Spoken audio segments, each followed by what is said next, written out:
Okay, everything's looking good, so I think this might be a lazy stream. I mean, at the end of the stream, though, I want to go back to Midlight's Deep level 10 or whatever and get, which one is the one that I saved last on? I guess I'm going to have to figure it out. Summoner Girl. What? Who? Like, what? What do you want? Alright, so we're going to have to find the save file. I hope I don't have to do this again. These were a bunch of tests I was doing. Midlight's Deep. Midlight's Deep. Alright, so let's try 2. Yeah, that might be the right one. I don't know, though. What? What? Yeah, we don't know Zodiark on this one either, so let's go for file number 3.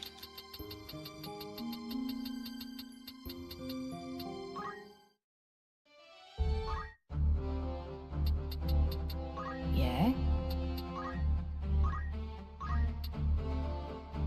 Huh. Well, this is the problem with having 50 save files, is that I don't know where the hell I'm supposed to be at. Was it the one at the top, then? What? I need to fix the builds, too. Although we will be getting, Oh, those are auto-saves, that's why.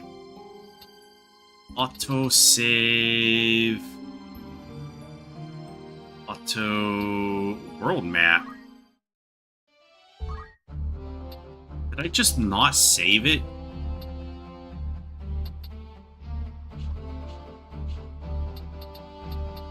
Yeah? Like some kind of dumbass? Well, this one has more JP, but we still don't know Zodiark. And I'm guessing it... Oh, if we go in here, the mission is not done, so it might take me a while to locate this save file if I didn't stupidly not save. Yeah, this is still not done. It's time.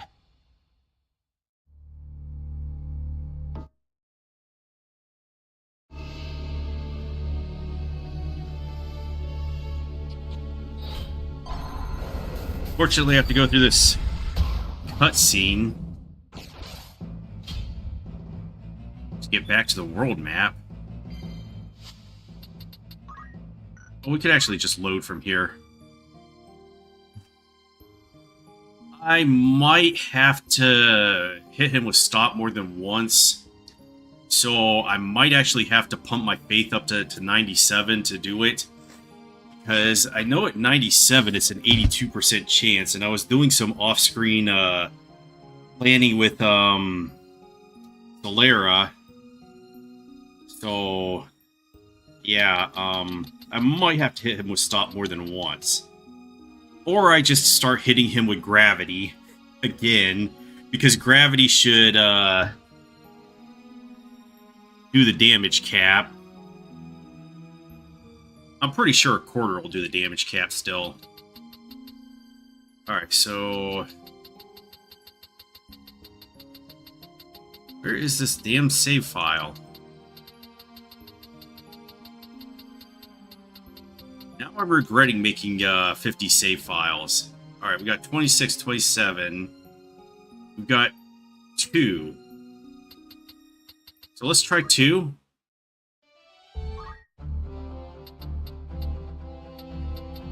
Yeah? You know what, let's just see if we have the Byblos. Unless I moved them up. You want something? Yeah, the max is 50. So it's either 26 or 27, right? Or else I'm gonna have to do this again.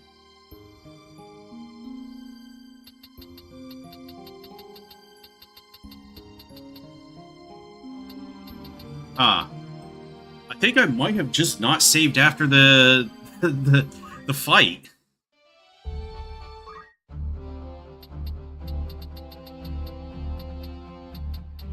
And we don't have Byblos on this one either.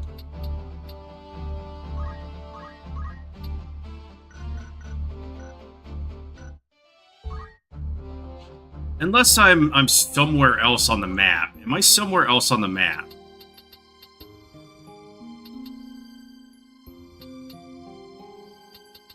It has to be in Chapter 4. Alright, here's one on Mount Germinus at level 43, though, so that's not right. So we need one where I'm at level 60. Yeah, I think I might not have saved it. What was I doing?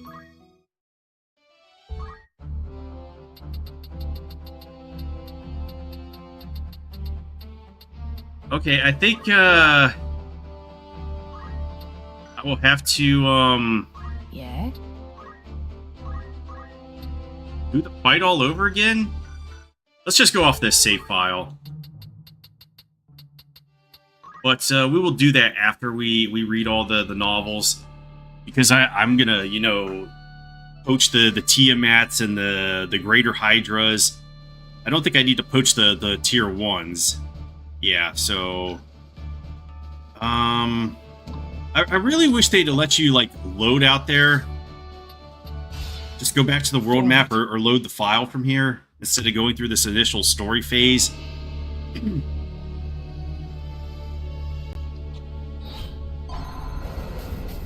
A G-Unit Dame, huh?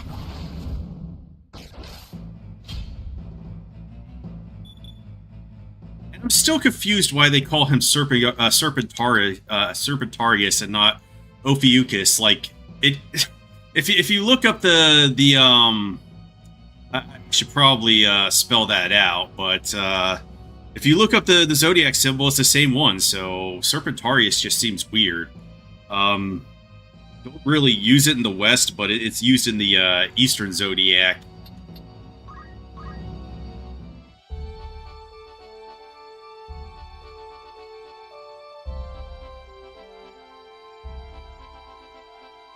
I mean, Zodiac signs are still bullshit, but there's people that are going to swear up and down, oh my god, if I read my fortune off the Zodiac signs, that's totes going to be me.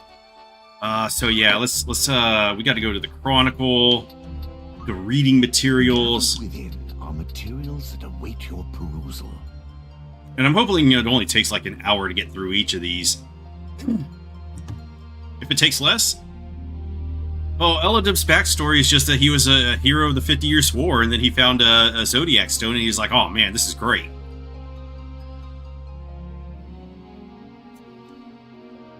And then for some reason, he went to an island out in the middle of nowhere, and went into the deepest cave of the deepest hole. Saw someone said to reroll for all compatible party members. That's too much work for me. All right, we're gonna have Mesa's Musings. This has a bunch of gears on it, so I'm guessing this was the precursor to Gears of War. No, you could always find that out. If you click on Magic City Garland in the original, it'll just tell you, oh, this is just automatically scrolling. But whoa, that's fast. I can't even read this. We've come all this way. It cannot end here.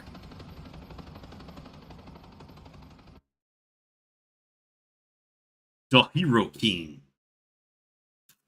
But yeah, you press select on Magic City Garland, and it gives you some information about Eladibs. I don't know if I'll go check it out if it says it on this version as well, because you don't have to hit select. Yeah, it puts some text below as soon as you highlight the area. The Gloria. Like the song, Gloria, from the 80s. This beauty was passed down to me by my late father. I thought I did. Let me check that real quick.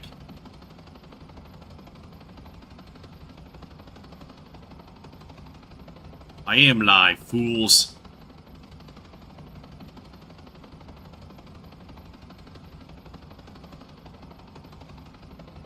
Yeah, I got that, so...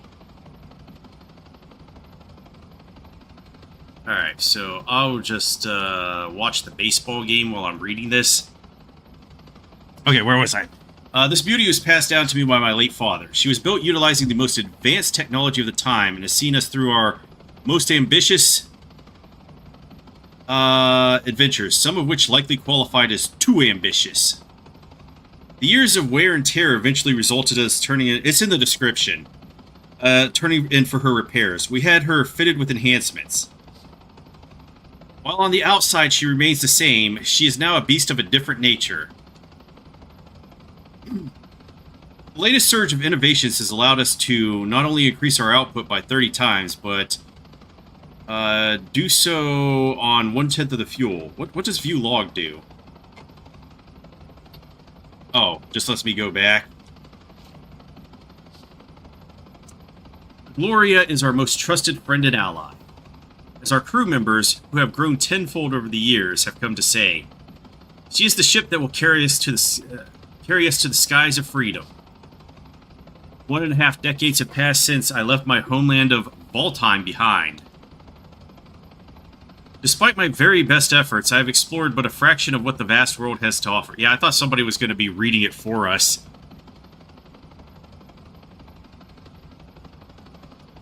They just didn't want to spring for like $800 to $1,500, maybe $3,000 just to have somebody read it for them, which is like chump change to a company.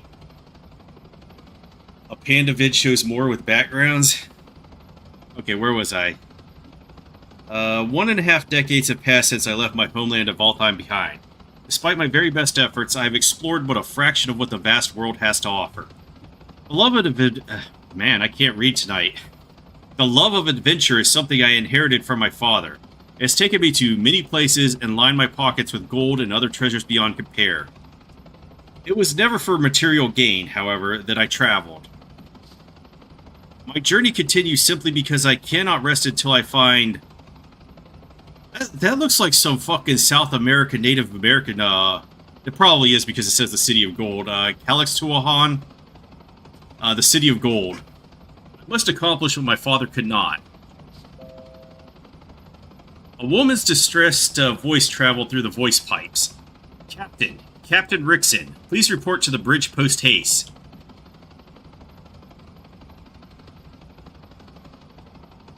What's happened, I asked. I just started. Why would I take a break?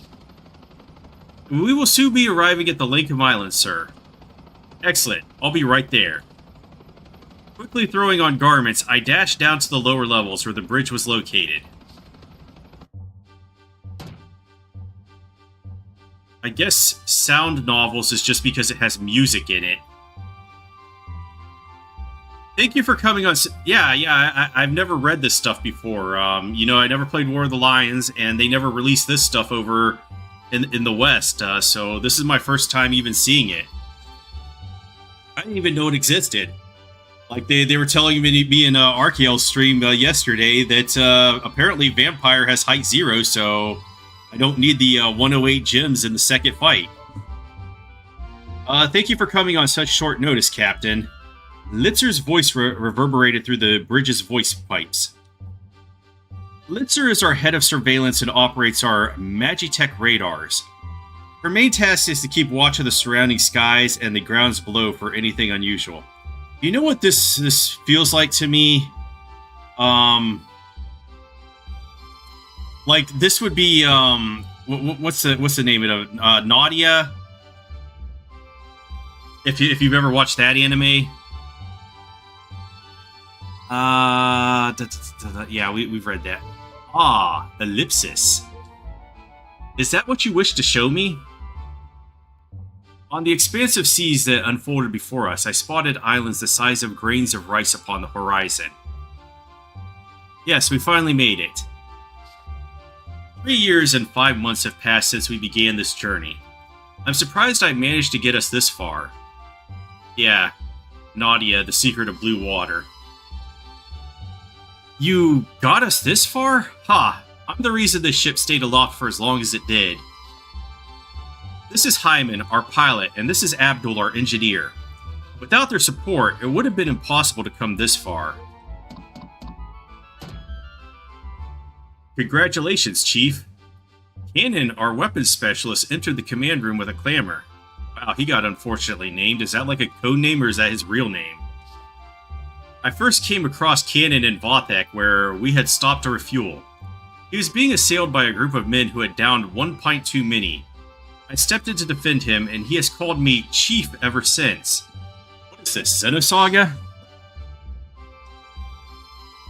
Shortly after that incident, I brought him aboard the Gloria to replace one of our artillerymen. As for his skill, let's just say he is improving daily. Well, that got crushed. Tis a tad early for congratulations, Cannon. After all, this is just the beginning. What? Just the beginning? Oh, that's right. There's something I forgot to tell you.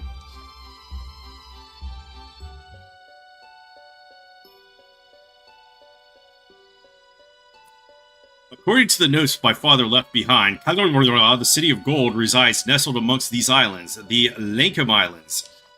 In the ancient tongue, means man of gold. According to legend, it was the name of a king that once presided over one of the Lankum Islands. You know what? I'm looking this the fuck up. Is this a real city?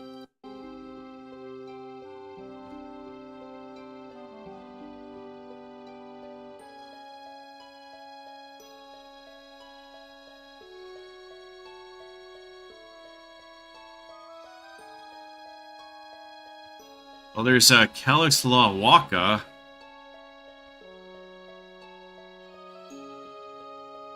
It's the Aztec name for the city they built over the defeated city of Mazatlanco. Or, man, why are these always so long and difficult to pronounce?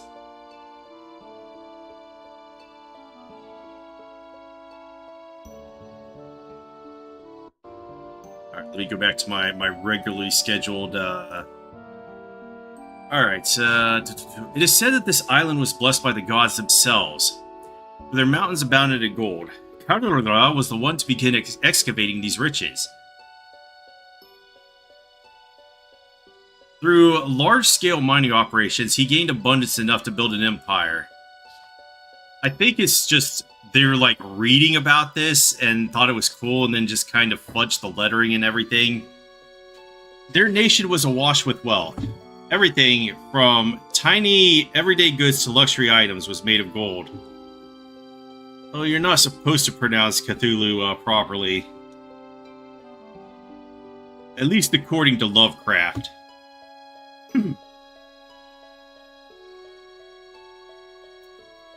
This abundance, however, soon drew the attention of the Ronkins. The city that once flourished during the Middle Ages soon fell under their imperial rule.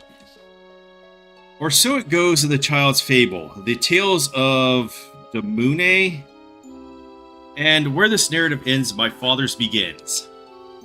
In his notes, he describes what he learned about the City of Gold through his travels. And actually, speaking of Cthulhu Saves Christmas, I thought the first one was the better game. Was there like a third one made? Near the end of our journey, we landed at a small fishing village to replenish our supplies. There I met a man at a local tavern who claimed to be Kaudro's last descendant. I was listening to him with only half-hearted enthusiasm, since he was known as something of a fabulist in town. After a while, however, the discussion took a rather interesting turn. He told me that shortly before Kaudro was overtaken by Ronka, they sealed the entirety of their wealth within a pair of stone gates. 4 royal retainers known as the Blackguards saw the deed done. Each had something called a keystone, and they're the only thing that can now break the seal upon the gates.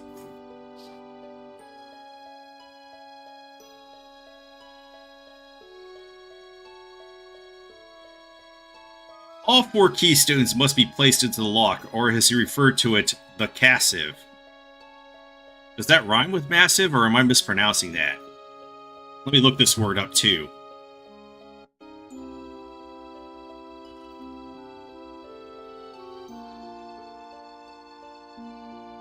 Okay, apparently that's just a dude's name, or Mon Cassive.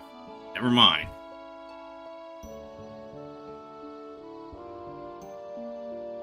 Doing so will cause the stone gates located somewhere in the Lake of Islands to open. Acting on a hunch, I mentioned to the elderly man that I had obtained something resembling this key from the Tower of the Dead. Upon revealing it to him, tears began to well in his eyes. "Lala baby," he whispered. What the hell is even going on?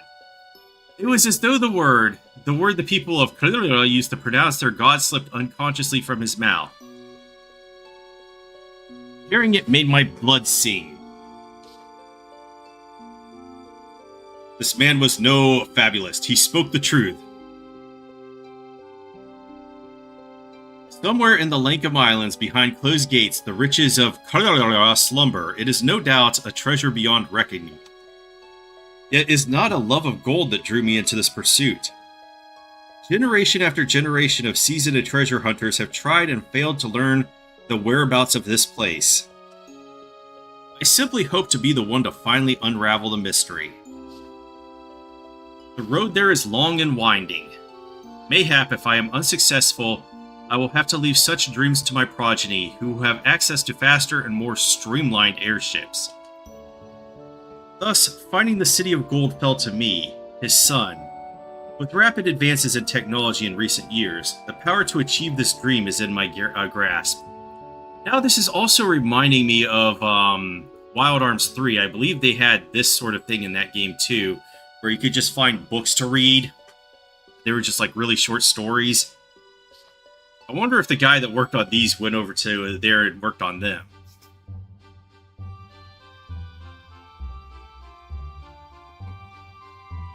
Although I don't know if it was a guy or a girl. I see. Cannon, who was hearing the story for the first time, stared at me with a bewildered look in his eye. It was abundantly clear that he had been unaware of our true objective for traveling to the Lankum Islands. Yeah, I want to play through Wild Arms 3 again some point. I just don't know when I'm getting to it. While I'm partially to blame for the confusion, I would be willing to bet good gill that Abdul also provided our artillerymen with some rather misleading facts. They just keep coming with new people. Yes, and it is a dream we have all come to share, right, Abdul? Litzer? Indeed. Absolutely. Me too, Chief. Please let me share. In that moment, the Gloria trembled and the alarms began blaring. Was that an explosion? Everyone, to your stations. Litzer, learn where that came from. Yes, sir. I pray to the gods it's not them. Who's them? Another explosion resounded, rocking the ship. Incoming at 12 o'clock, Captain. Size and speed indicate a fleet of 4, nay, 5, nay, 6 battleships.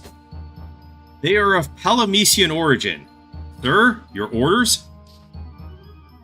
The Palamesian Empire is a military superpower that has gained control over more land than any other nation. They have been pursuing me ever since I made a wager with them. We will not be taken down. Not today. Hyman, move us into the clouds ahead. They should obscure us for long enough to slip into the northern Neshlam Mountains. I have no idea where any of this is happening and what's going on. At least in the base game, they give you a map that shows you where everything is, and they updated it for the castle towns and like the mines so that you knew what was going on there, but they're just name-dropping shit left and right here. Affirmative. Shortly thereafter, we ascended into the rain clouds above. With the arrival of airships, people began developing aerial combat strategies. Of these, cloud stealthing is one of the more difficult to master. Is this a Final Fantasy VII strategy? Cloud stealthing? Despite all of the advances in technology, Magitech radars remain unable to track airships in clouds. It removes all visibility and is akin to disappearing into a smoke screen. You know what? We're putting Vanish on Cloud now. The main disadvantage is that this maneuver only works when the sky is dense with clouds. Captain, we will soon be entering Isle of Neshlin territory. Excellent. Please begin our descent. Let's find a place to hide away on the western ridge. Okay, the Isle of Neshlin. The Lankum Islands are located... Hey, is that the Windows XP desktop right there? The Lankum Islands are located off of the continent's far eastern coast. The Isle of Neshlin is the largest among them. Add Vanish dancers to boo them off stage and never lose performing. Here there are two primary settlements. In an Alp to the west are sprawling farmlands where the people live in prosperity off the land. To the east, hugged by twin peaks, lies a bustling fishing village. We managed to avoid the Palamecian warships and land amongst the island's western summits. After remaining aboard for a stretch of time to ensure it was safe to proceed, we made our way to Kalune is the largest city in the west of Neshlin. There, we replenished our supplies and attempted to gather what information we could regarding the City of Gold. Is it true, Hyman? Unfortunately, it seems the road ahead is fraught with danger. As for the perilous adventure to which Hyman refers, is everyone back on board? Good.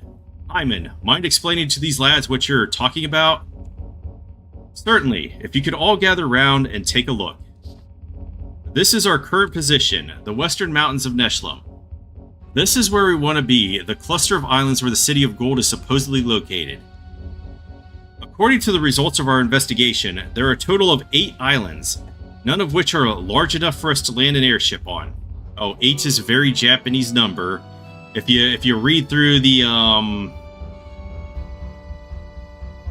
fuck, my memory is failing me right now. It's called the Record of Old Times in English, but what's it in Japanese?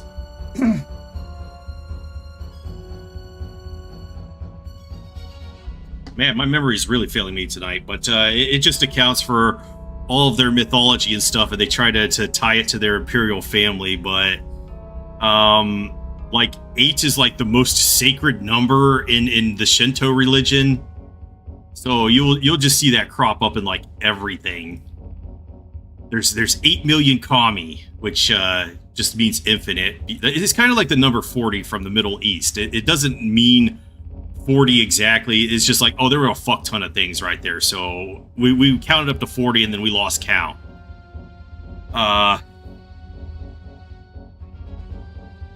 None of which are large enough for us to land an airship on. Well, can't you, like, rappel down or something? Parachute, or... Which means the Gloria will need to remain airborne while we explore each island. I am unsure our fuel can last that long. Abdul interjected, brow furrowed.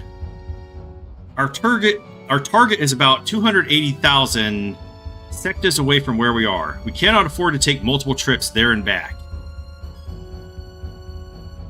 Friday the 13th. So we will be unable to refuel while we were over there? Precisely. I mean, isn't that a given? Are they just going to make fuel out of thin air? To quickly review our situation, the nearby islands are too small for us to make a landing, so we will need to remain suspended in the air during the duration of each visit. Considering the ship's weight, that would consume more fuel than any forward movement would. We suspect Kalagala is located 280,000 sectas away from where we are now. It is not a distance easily traversed. Filling our fuel tank to the brim, we set off on what we suspected was the shortest route to our destination. Whatever it takes, we find our way back here to the Isle of Neshlin. The maximum amount of fuel we could carry at any given time is 16,000 HP. A trip from one island to another will consume 500. You know, if somebody started talking to me like that, I would just smack them upside their head. It's like, can you name an actual quantity, like a kiloliter or a gallon? Yeah, a liter or a gallon. We should be able to tour all the islands and return to Neshlum on just 15,000 HP if we are frugal with our consumption. The following activities will deplete fuel: moving, hovering, damage to the ship, repairs to the ship. Please keep in mind there will be no place to refuel. The moment we reach 0 HP is when our journey comes to a permanent end. There are a total of 8 islands. 4 of them are regions that were once overseen by the Blackguard. The rest are where the treasures potentially lie, stashed away. Our first order of business, however, would be to find the 4 keystones. Without them, we would have no hope of unlocking the stone gates that divide the world from Kalashwan's wealth. So I guess we have to waste our time going at least to 4 of the islands to find a keystone, and the 4 keystones, and then one of the remaining islands has on it. Listen, everyone, this trip is a dangerous one. We will be exploring a multitude of uninhabited islands on bought time and limited fuel. Added to that, the Palamesians are hot on our trail. There are also a great many unknown factors that face us. If you want to back out, now is your chance. Do you still intend to join me? Captain, do you even need to ask? Of course we are going with you.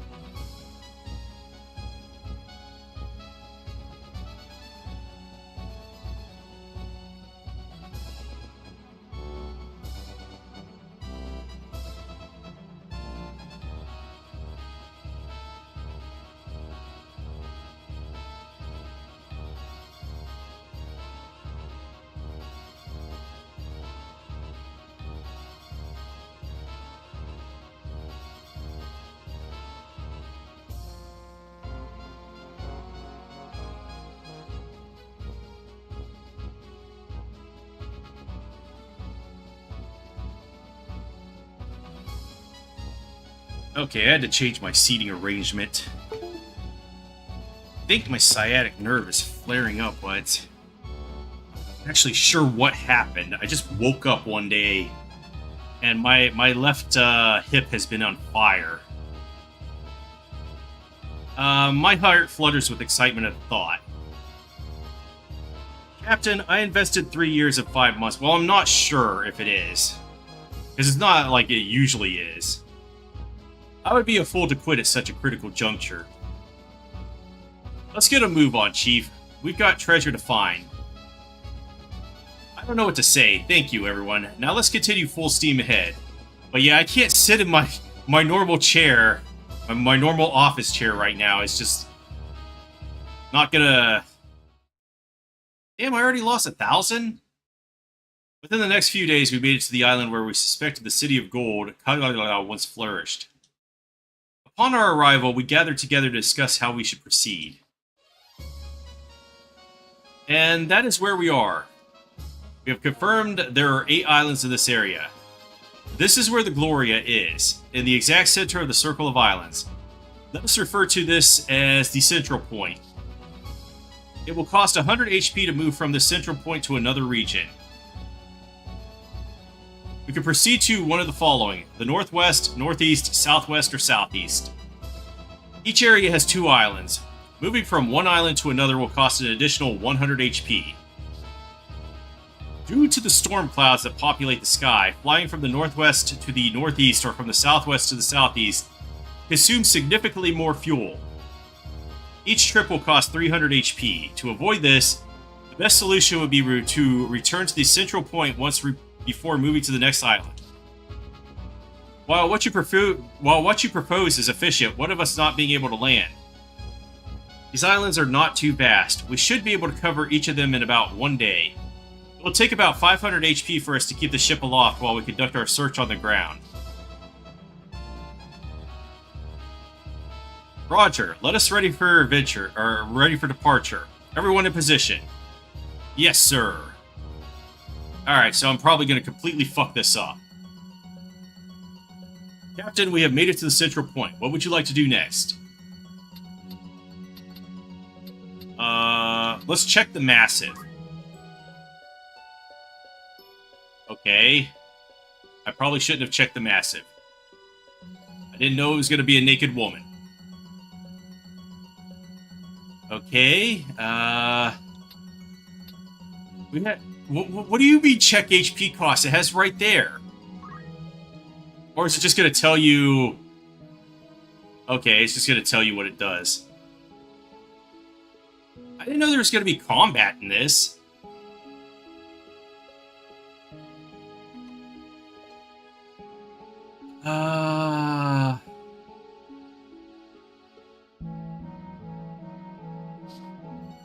So we might have to repair the ship.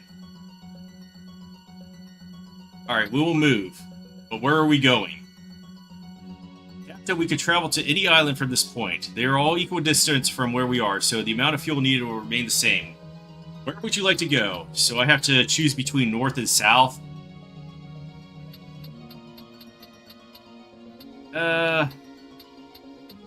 What is with this game in the north and the south?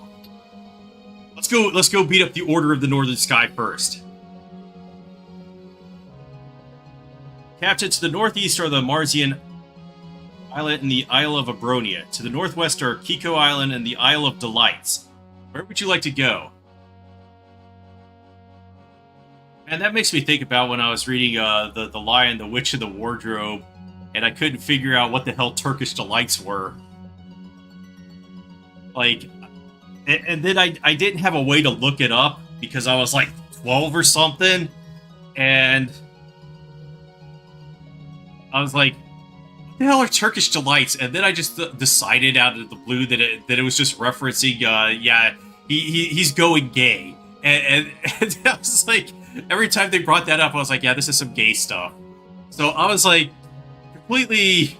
And then like years later, I just thought about it, and I was like, I'm just going to look this up. What is a Turkish Delight? And apparently my friend got some of those from one of his viewers. And he said that they taste disgusting, but I've never had Turkish Delights myself. He got like this entire box of chocolates that had like 3 boxes, and him and his wife ate them. Alright, let's just go northeast. Where in the northeast would you like to go? Oh, I haven't consumed any? Okay, so you don't consume anything doing that. So we could go to the northwest as well. I want to know what's on this Isle of Delights now. Let's go to the Isle of Delights. It's probably going to be a hellish island. Captain, we have arrived above the Isle of Delights. What would you like to do? Well, since we've come here, we might as well explore.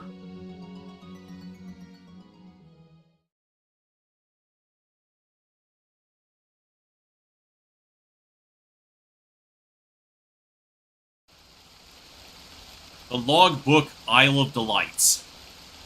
We descended on the Isle of Delights, hoping to uncover the City of Gold. The Isle of Delights, ruled by the goddess Valeria, was once a utopia. With the rise of the Chronicles, however, this place fell to ruin. It has since been returned to the wild. As we were making our way back to the Gloria, I spotted a small temple hidden away in a cave. Did you get a good feeling, though? While decrepit on the outside, inside was a plethora of exquisite treasures. There, we discovered a pair of enormous ivory-colored doors. We had no way of opening them, so we simply left them be. So we have wasted our time here, apparently, because we're supposed to find the door opener keys first. So Isle of Delights does not have it. We have to come back here.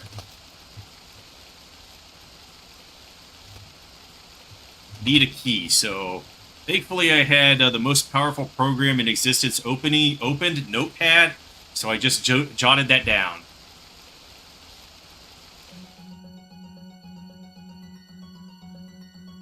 Yeah, we're going to move to a neighboring island.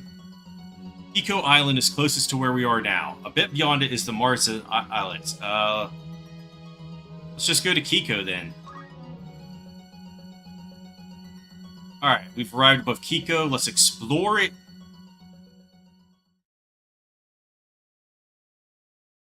I want to get all of the keys before we go back to the islands, though, that have the doors. We descended on Kiko Island, hoping to uncover the City of Gold. Wasn't that the same portrait from the last one? This island remained completely unaffected by the massive explosion that occurred in the Palamecian capital. What the hell are they talking about? Is Final Fantasy II undergoing right now? As we were making our way back to the Gloria, I spotted a small temple hidden away in a cave. Blah, blah, blah, blah, blah. Exquisite treasures, a pair of enormous doors. Reacting to the massive presence, they quietly slid open. We made our way through a long, narrow tunnel. It opened up into a space with an altar, which had been built over a lake bed. Upon it rested a dully glowing red orb. Mesa Rickson has discovered the Blackguard's red orb. Okay, this is starting to feel like, So Kiko had red orb. Did they say if there was a color on the Isle of Delights? But this is starting to feel like Onimusha. You're getting the red orbs and the blue orbs and the yellow orbs and all the orbs, man. We're gonna move to a neighboring isle of Lestrog. Let's go there. Above the Isle of Lestrog. Let's explore it. Got Lestrog. What do we find here? Nothing.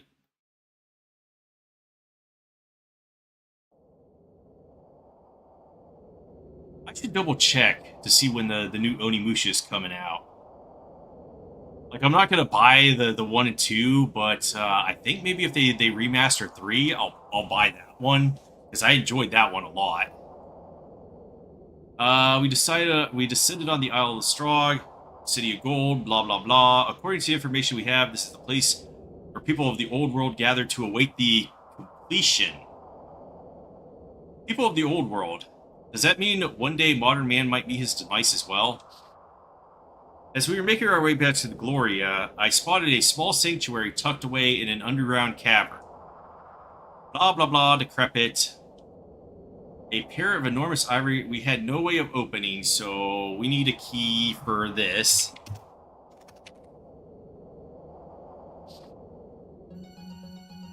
So yeah, it didn't say a color.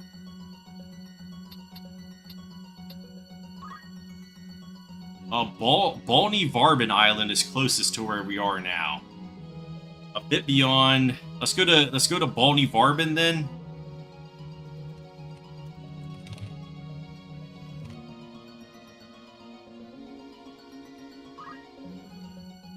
So Lestrog does not need the red orb. Isle of Delights might need it though.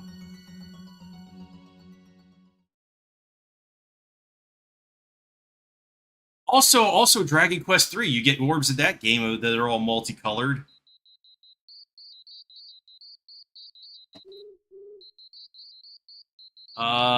City of Gold, blah blah blah. The official name of this place is Volanvia Vinicius Island. What the hell? Scrawled across the walls of a cave are the words, "Man does not live by bread alone." A quote described by a warlord chief who devastated the land and the island's people. Ramza traveled to the past and just beat up everybody. As we were making our way back to the Gloria, I spotted a small temple, decrepit, blah blah blah, plethora of treasures. A pair of enormous cerulean stained doors. Okay, cerulean. Okay, they do say. So we need a cerulean orb. So Lestrog must have said that. And I wasn't paying attention. So, yeah.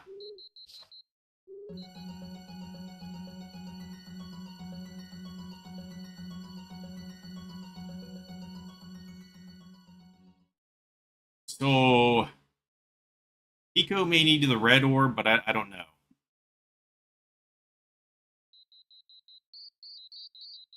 Wait, didn't I come here already? Ah, I just wasted fuel.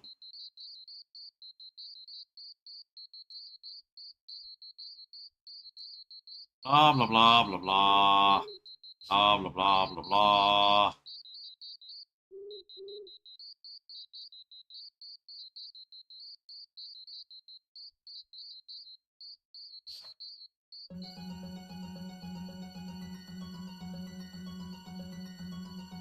So, Lestrog is not red. We know that much. Not Cerulean. Lynx's mansion in Chronicles is also easy to get lost in. Annoying beeps. Alright, move to neighboring island.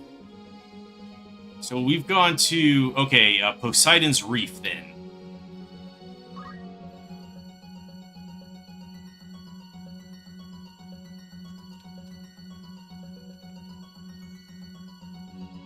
Alright, we're going to explore this island.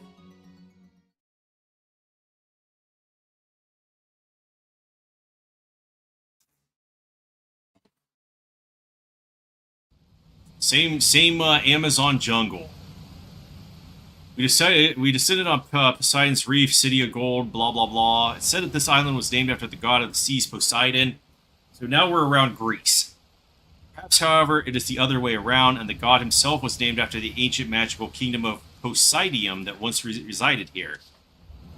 As we were making our way back to the Gloria, I spotted a small temple. It was decrepit, exquisite. A pair of enormous obsidian-colored doors. Okay. We need an obsidian orb, so I don't know if there's just 4 orbs or if we're just gonna have to go back as we find them.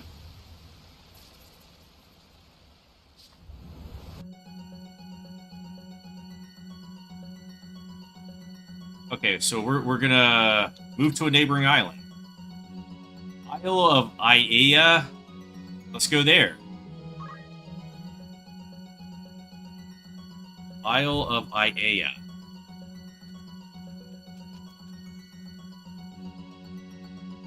It's just a bunch of repeating stuff. Alright, let's explore this place.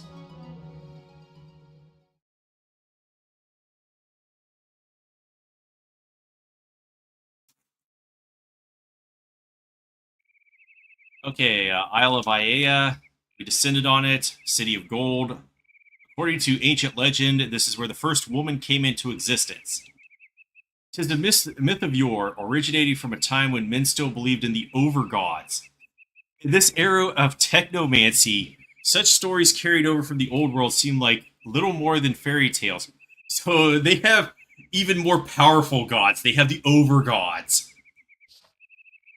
As we were making our way back to the Gloria, we spotted a small sanctuary. It was decrepit, and it had lots of monies and a pair of enormous... this one's also cerulean. So, yeah, there might just be 4 orbs. So we got cerulean doors here, too.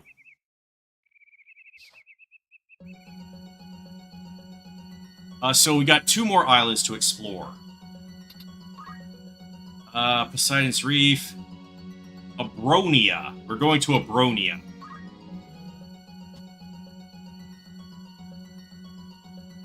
We're going to explore.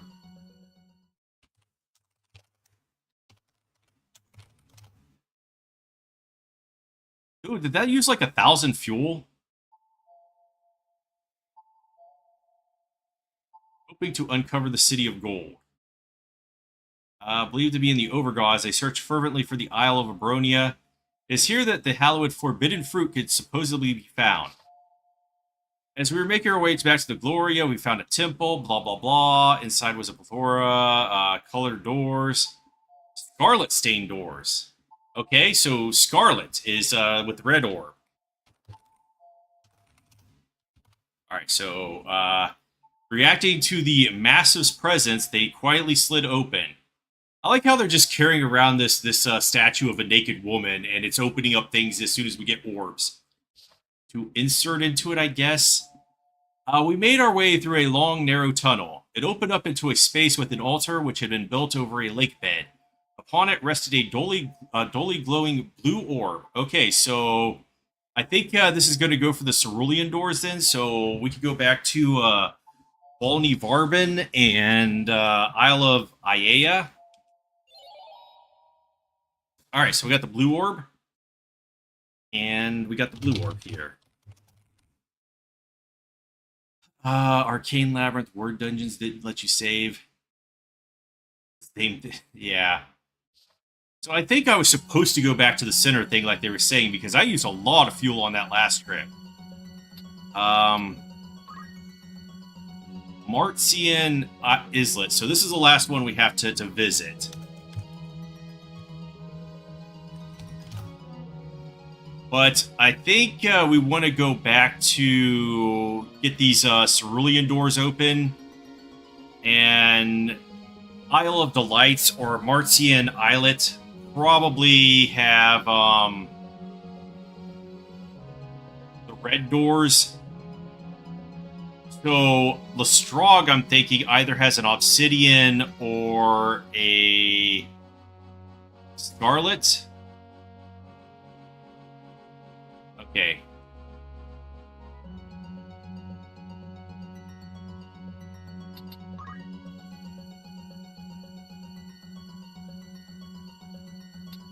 Let's just return to the central point.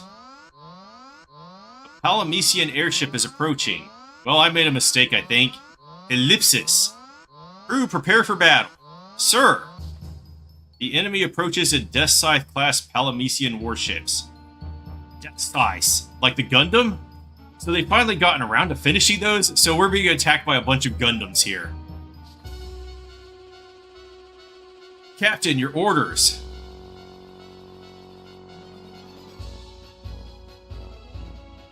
Let's just fire on them. We need to hit them with everything we have. Sir, a tense atmosphere settled over the Gloria. Prepare the artillery. So we have a cannon or a machine gun. Skies of Arcadia ship battles. Yeah, I never played a Skies of Arcadia either. Let's use the machine gun. See what that does. Ready the cannon and whatever happens, do not miss. Wait, what? Chief, fire the auxiliary cannons. The attack sailed past the enemy ship. We missed the target, sir.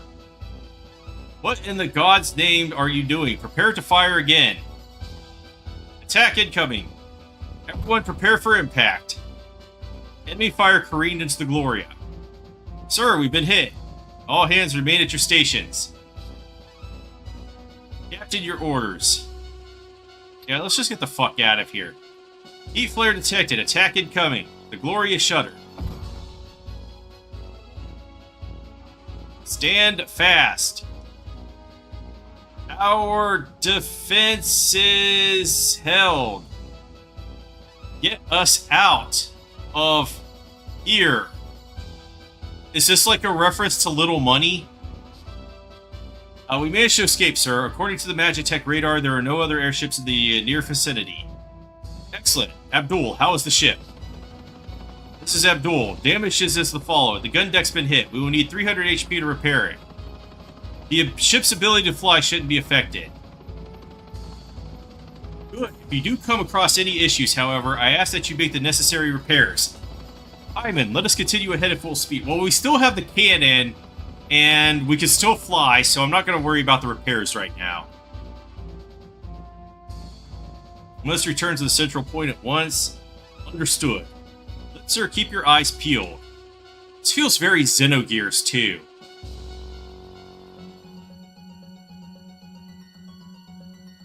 This is Abdul. Did the cast have changed since I... It does. It gets more orbs on it, so... Okay. We got the red and the blue one. Alright, so... We need to go to Martian Islet or something, but let's go to Balny Varbin again first. Say your name. Where was Balsac Varmint or whatever? I don't know. Martian Islet is on north. Kiko, so it must be on the south.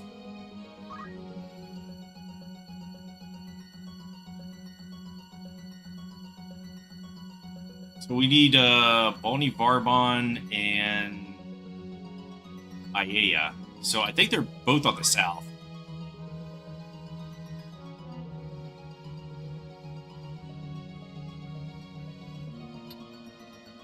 Yeah, didn't I just say to go to the fucking south? Okay, Aiea and Lestrog. So we go southwest to get to Lestrog. Let's try there first. Wait, it says not Cerulean? Am I sure?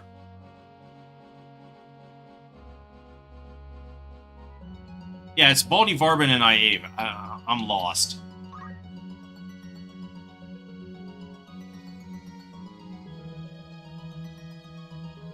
Ah, okay.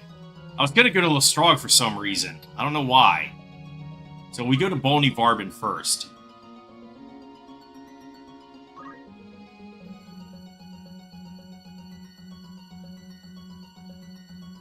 We'll explore. And I lost a lot of fuel going back to the central point. That was a mistake. I probably would have spent less fuel just going to Martian. Hoping to uncover the City of Gold. The official name of this place is blah blah blah. Give me loot. Yeah, Ramza was here. He devastated it after time traveling.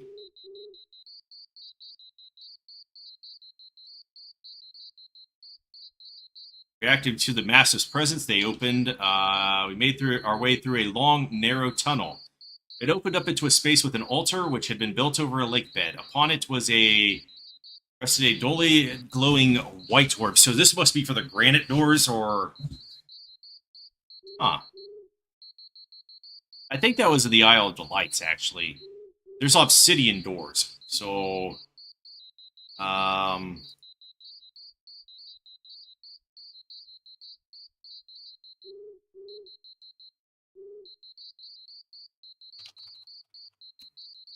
So Lestrog doesn't need the red or the cerulean. So it could need the white.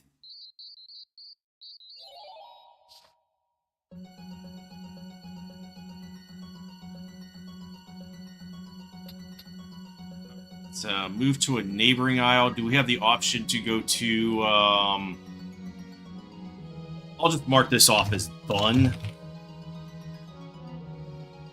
Dunzo.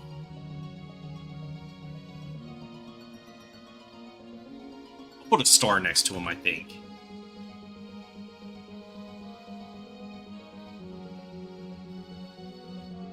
So I don't think I have to go back to these locations. And I think that's 3 of them. Kiko, Volny Varbon, and Abronia. So let's try out...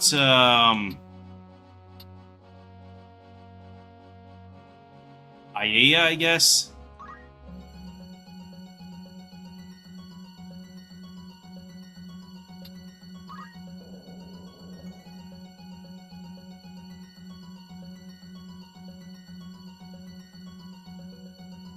And I think if we go to the south, we get to Aiea, so southeast.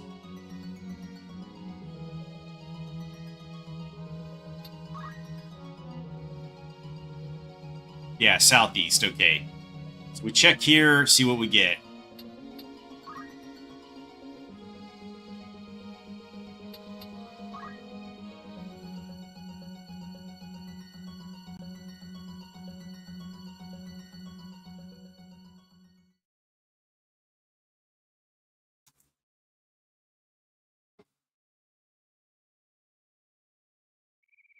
Blah, blah, blah, blah, blah, blah, blah, blah. Well, we never went to the Martian Islet, so that could be the white orb.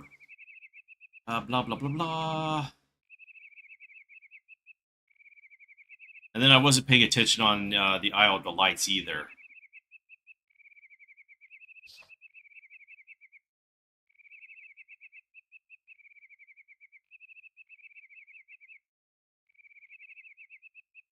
Alright, Mastiff's presence. They opened... It opened into a space that contained an old, time-worn airship that appeared to date back from the dawn of its invention.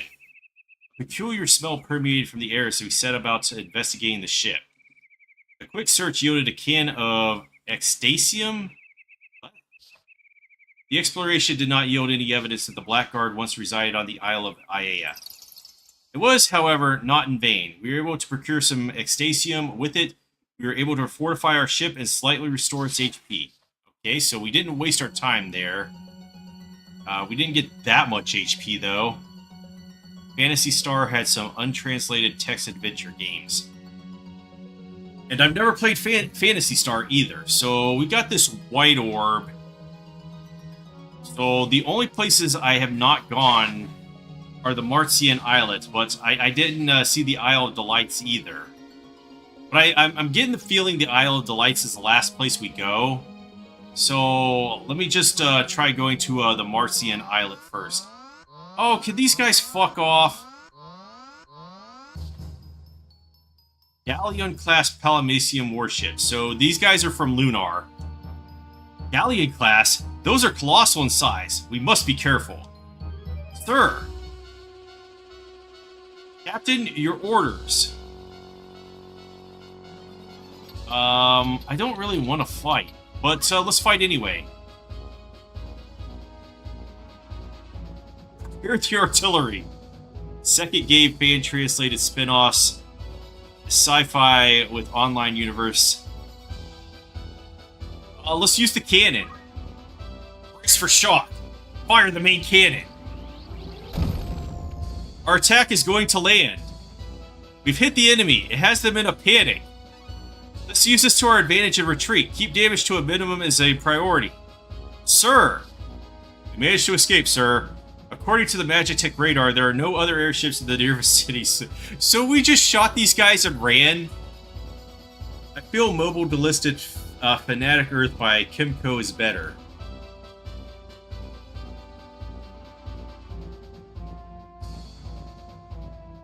Excellent, let's continue full speed ahead. So, Martian Island. Where do we go for this one? Yes, sir. Yeah, Central Point, blah, blah, blah.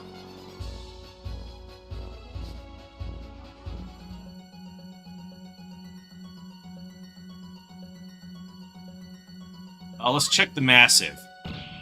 Alright, so now it has a white orb.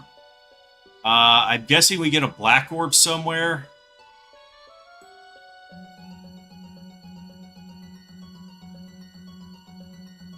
I think that's on the north side.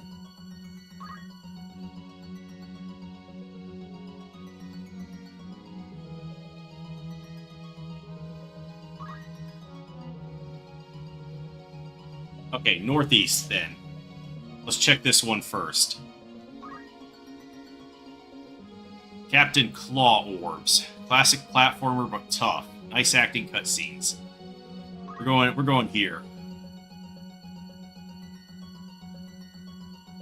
We'd like to explore. We haven't explored this one yet, so...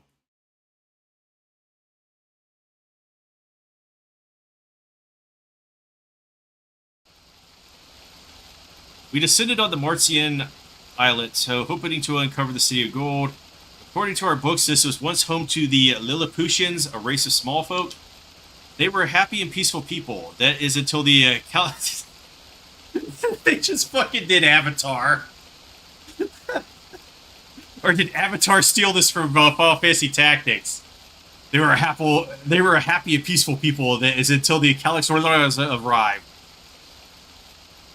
As we were making our way back to the Gloria, we found a sanctuary. It was decrepit. It had a lot of treasure.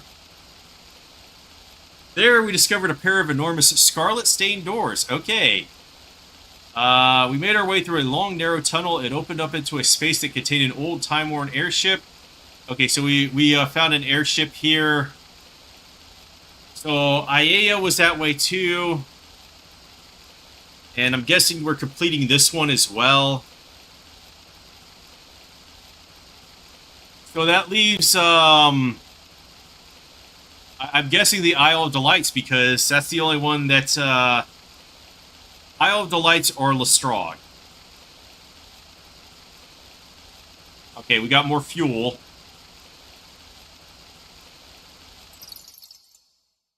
So, we basically... Okay, we didn't even offset there. Alright, return to Central Point. And I guess my destination, I do not have the obsidian thing, so it's either Isle of Delights or Lestrade.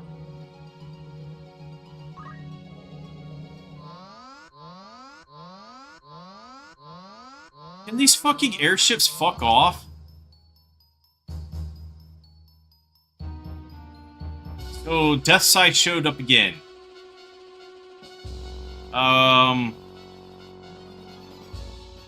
Let's just flee.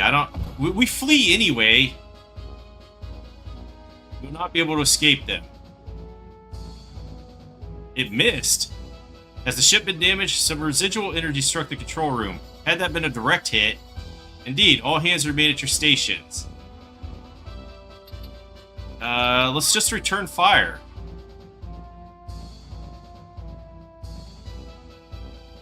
Use the cannon.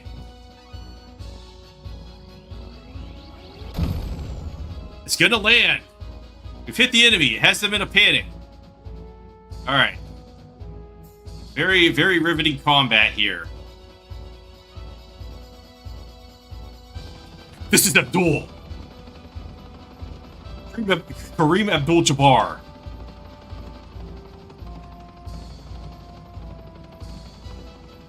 Oh wow, Toronto just got a... Was that a three-run homer there? Because now it's Seattle 3, Toronto 4. So I have no idea who's going to win this game. Alright, so... Isle of Delights or Lestrade. And I don't remember which one is where.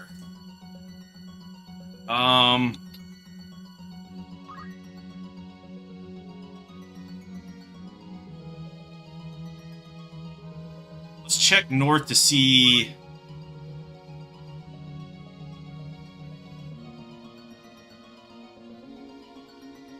Alright, let's go northwest and check the Isle of Delights. If not, we have to go to Lestrade.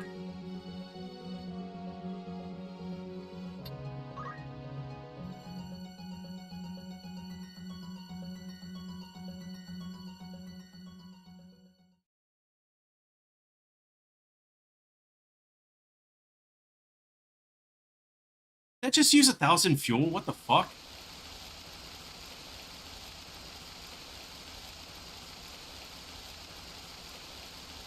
Okay, we've already read this. Small temple. Prep it, had lots of loot. Ivory-colored doors. Okay. So we did have the white orb. So we have to go back to Lestrade at this point because we do not have the black orb for Poseidon's Reef.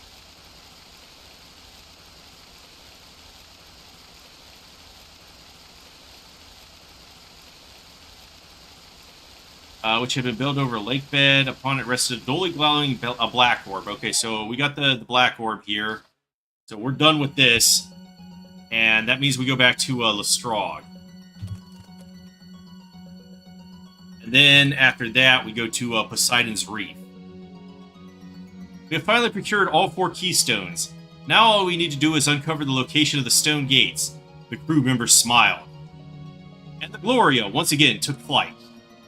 We're so close to the end, I can almost taste it. There is but one last hurdle, to find the gates. Many treasure hunters, including my father, have never gazed upon the riches that lie within them. We, however, will soon be given the opportunity to do that which they could not. At that moment, another blast shook the Gloria. The ship's alarms began blaring. Another explosion! Everyone to your stations. Litzer, identify the enemy. Understood, sir. The rumble of another explosion was followed shortly by tremors. A voice reverberated through the Gloria, dispersed by Magitech waves. Attention! This is Captain Kimbris of Squadron 3 of the Palamecian Empire speaking. Captain Mesa Rickson of Squadron 8, you are hereby accused of treason and are to be taken into custody. Surrender yourself to us immediately or we will open fire. This is not a request, this is an order. What if I open fire? Kimbris Corliss, the most ruthless of the 12 squadron captains.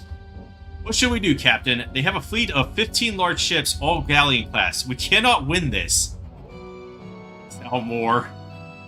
Ramza could win this. Okay, I think surrender is the bad option. Let's see if we can escape. Linzer, there are thunderclouds to the rear of us, correct? Aye, they are quite significant in size. Excellent. Hyman, move us into them at full speed. Sir, they are storm clouds. One mistake and we'll be struck from the sky. Then we'd best not make any mistakes. Surely you jest. This dude wants to make mistakes? What? What is he doing? It certainly may seem that way. I am, however, very serious. Captain! Sir, they are about to enter a storm cloud. Ah, desperate ploy. While his bravery is admirable, I see he is as reckless as ever. I doubt he even realizes it is precisely this recklessness that has led him down this unfortunate path. Captain, shall we pursue them? The Craven have no place in the New World. See that every last one of them is annihilated. None shall interfere with the Empire's grand designs. Now ready all cannons of fire. Yes, sir. Engage all sources of power and press forward at full speed. Sir, there's no way to evade them. Everyone, prepare for impact. Arr, has any damage been done to the Gloria? Captain, another attack is incoming. Your prognosis, Hyman? Can we shake them? Can't make any promises, but I'll do my damnedest, sir. Sir, be on the lookout. Understood. We've come all this way. It cannot end here. The enemy approaches in galleon-class Palamecian warships.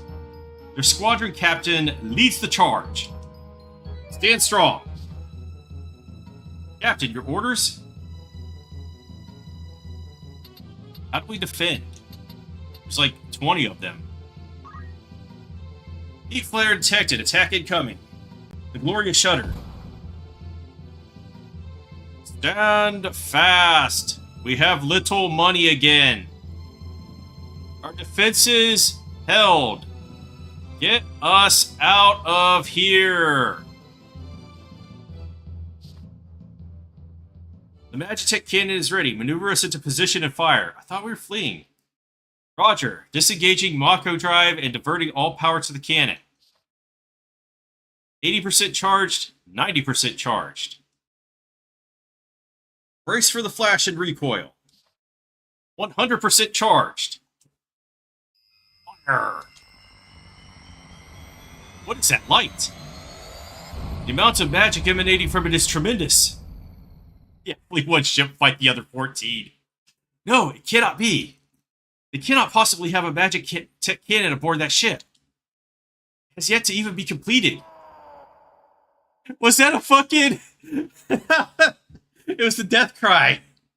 Direct hit confirmed. That ship has been annihilated.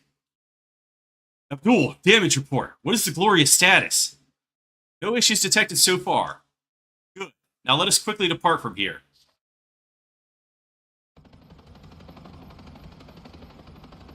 Abdul. What's wrong, Cannon? The Chief used to be captain of Squadron 8 of the Palamecian Empire. Ellipsis. I used to be an airship engineer for the Palamecians. Litzer and Hyman once worked aboard their vessels too. In fact, more than half our crew did.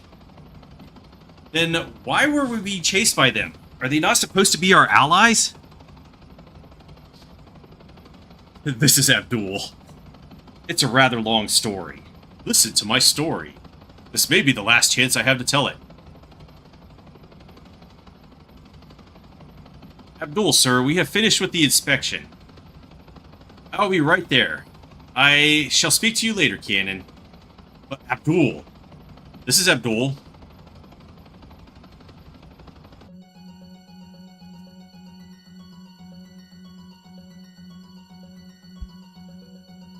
Wait, I haven't gone to Lestrog or Poseidon's Reef. Poseidon's Reef would get to the Black Door, but I don't remember what Lestrog was. So, we'll check the Massive. Those are like the Mysterious Stones. We're missing one, right? The purple one? So, Lestrog might have been purple. So, let's go get that. We have to go to Poseidon's Reef because that has obsidian doors, so let's go unlock that one first. I think it's on the south. Yeah, bug and error.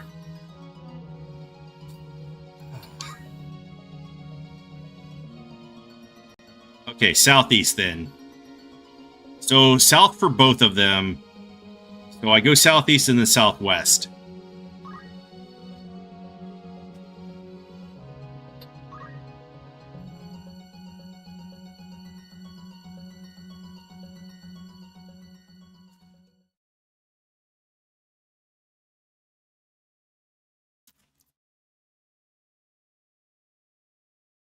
Okay. Blah, blah, blah, blah, blah. City of Gold. We found a shrine. Come on, we're so close to the end of this.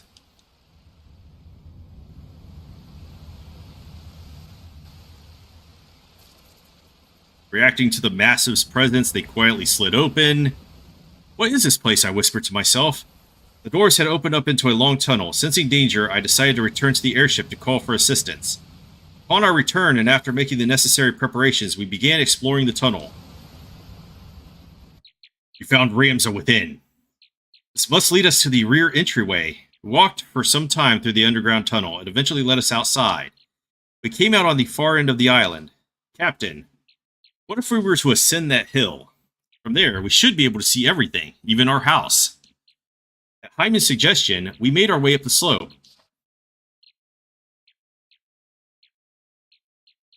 Impossible. In the notebook left to me by my father, a mysterious crest was penciled into the margin. As I peered down at the landscape below, I noticed something interesting.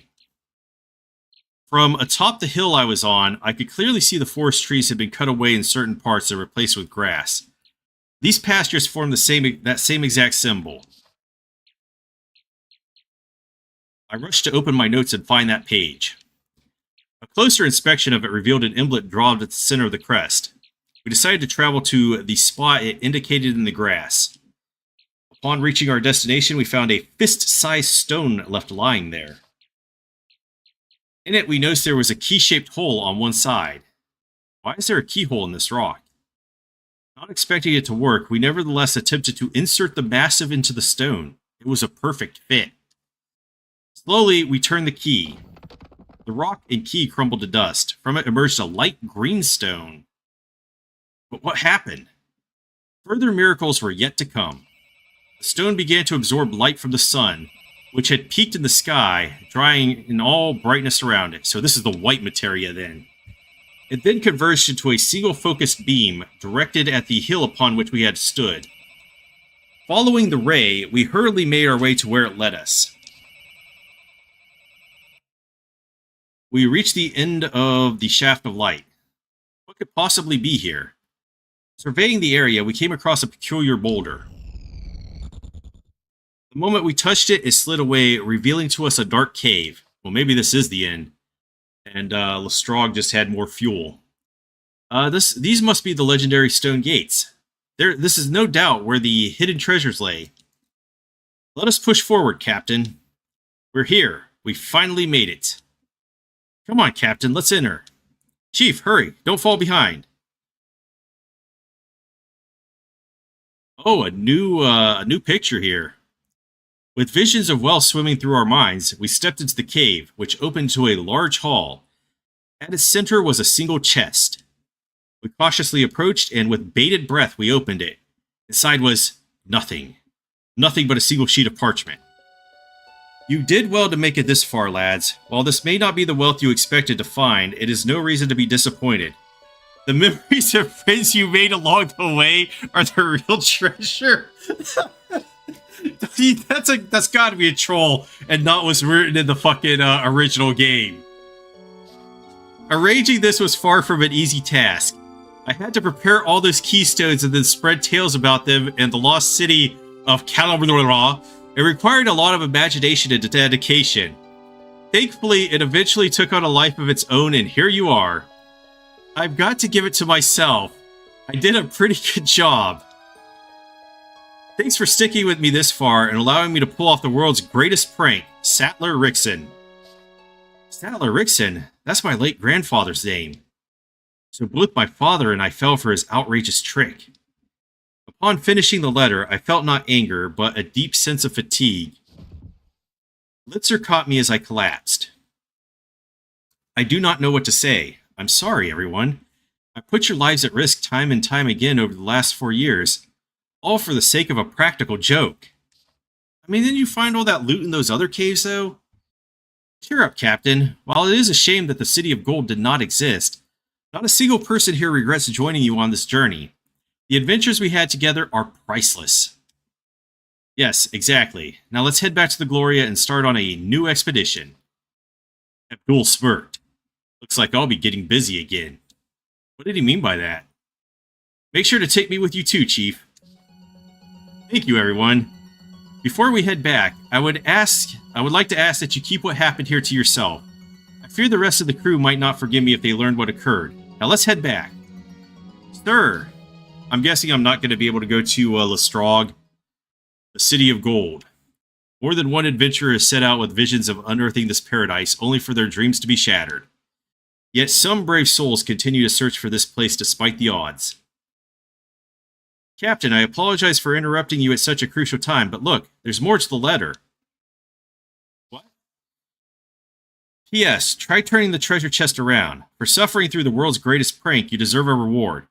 While not as extensive as what the City of Gold itself might have offered, I'd like to share with you a little something I've collected in my travels. From Kalagala with love. Turn the chest around. I did as the letter specified. In that moment, the walls caved in. Oh, they all died, rip. Dust filled the money, and we had little of it. And I found it impossible to keep my eyes open.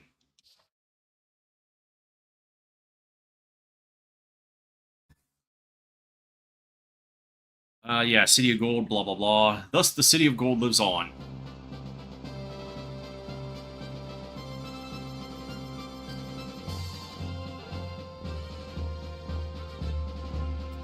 Alright, so did I win at Mesa's Musings?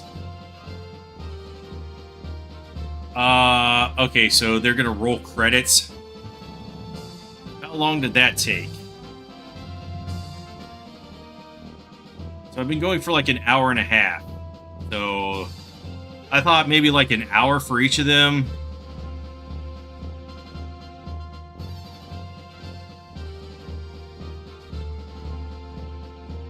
Maybe the other ones are shorter. I'm hoping.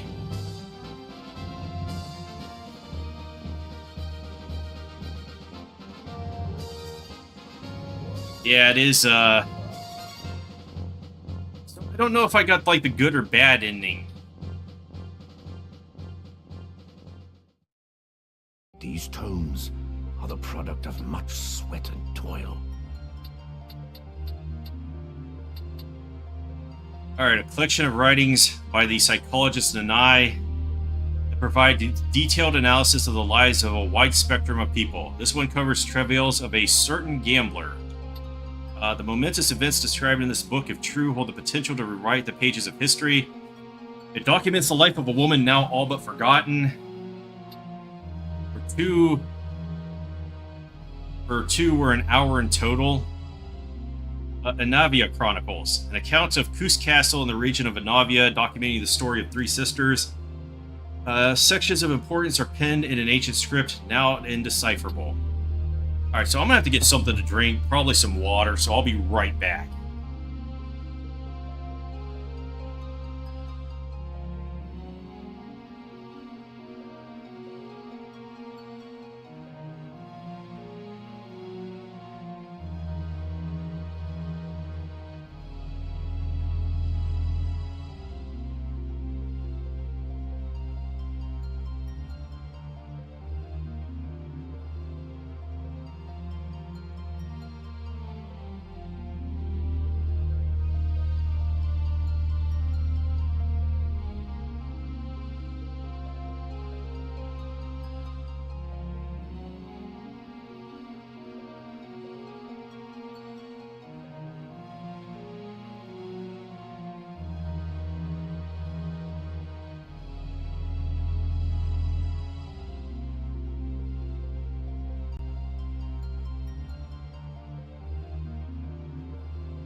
Alright, that's fine. I'll just, do them for myself anyway. Maybe I'll find, something interesting out of them. I mean, we're gonna have exhausted all the content of this game tomorrow anyway.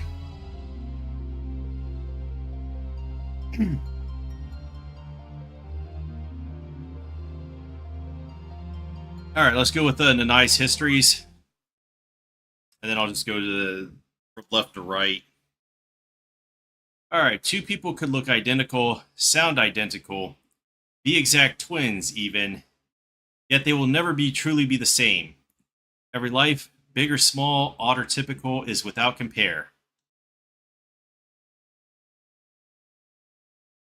So can we move this, or no matter how unfulfilling or fraught with trouble life can be, one must take heart in the fact that each of our journeys is unique. Regardless of how many hundreds of thousands of years pass, your experience here will always remain yours and yours alone. Ivalice. The Chocobo Racecourse. Welcome to the Golden Palace, the only place in the nation where gambling is permitted. Upon the week's end, throngs of passionate Chocobo racing fans take to the stands to cheer on their favorite competitors. On the tracks below, race Chocobo owners from all corners of the country can be seen readying their mounts in hopes of taking home large rewards. Chocobo racing was once a widespread pastime, and all types of events, from amateur to official, took place across the state.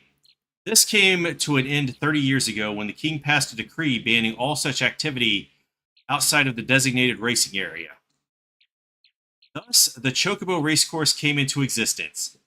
Despite the new laws in place, the popularity of the sport remained the same, and many expected to profit greatly from it. And they did. Chocobo racing only continued to grow in acclaim over the years. Bets at the racecourse eventually grew to such proportions that the amount of gil exchanging hands on days large races took place would rival the budget of a small nation. The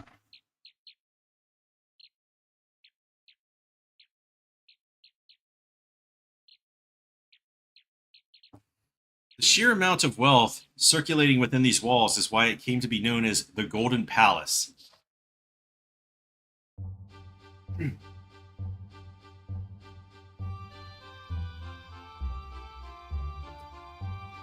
Now let us take a moment to delve into the life of a middle-aged man who has joined us at this racecourse today and is central to our story. His name is Tango. This man loves Chocobo racing so much he would rather put his hard-earned gil toward gambling than eating 3 meals a day. And this is just making me think about Emmanuel Classe getting busted for gambling and throwing away his entire career over that. Currently, he is facing the crisis of a lifetime, many lifetimes even. Tango's dilemma began a few days prior when he dropped his coin purse containing his life savings of 500,000 gil. Not only was it never to be found again, but this incident marked the start of a series of unfortunate events. First, he was accosted in the streets by a group of hooligans. Then the house he had bought on a mortgage was apparently targeted by an arsonist, though the culprit was never found. Following that, Tango's paper mill, a company he had recently started, went belly up. His wife then left him, and to top it all off, a black cat just crossed his path.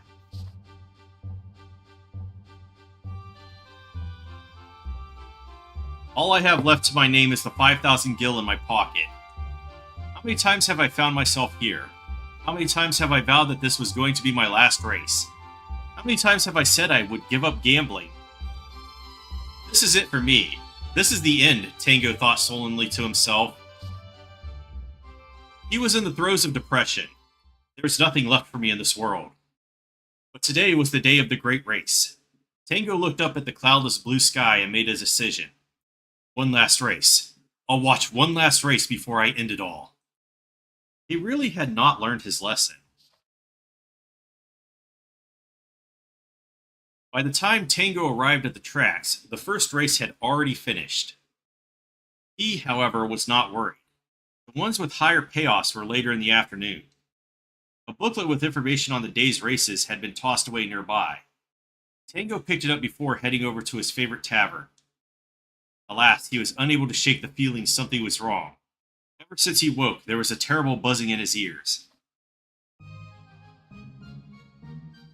Tango slid into his usual seat and ordered his usual drink, adding it to his running tab. Refreshment in hand, he began eavesdropping on the conversations around him. As expected, the snippets he caught largely centered around the chocobo races, punctuated occasionally with talk of relationships. Listening in on people's conversations was one of Tango's favorite ways of amusing himself. The ringing in his ears, however, began to grow so intolerable that he found himself utterly unable to concentrate.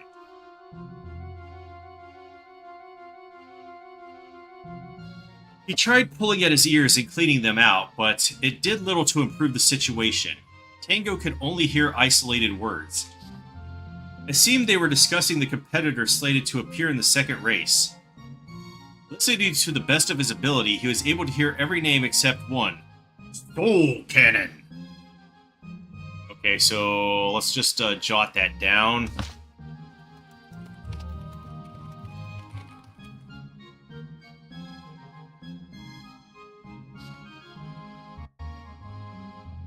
Tango, feeling sympathy for the bird whose name he had not heard mentioned even once, resolved to root for Soul Cannon. He only wished his finances allowed him to do something beyond simply lending the chocobo moral support. The race began. It was a short one, only 1,200 links, and over nearly as soon as it began. The winner? None other than Soul Cannon, of course. Several more races followed that one in quick succession. For each one, he cheered on the chocobo whose name he could not hear. All of them won. Tango struggled to comprehend it. Every single chocobo whose name I did not hear has won today. This cannot be a coincidence. Perhaps this ringing in my ears is a blessing in disguise. Gods are granting me a chance to reclaim my life. I must take advantage of this and purchase some vouchers. Yeah, now he's going to stop hearing them.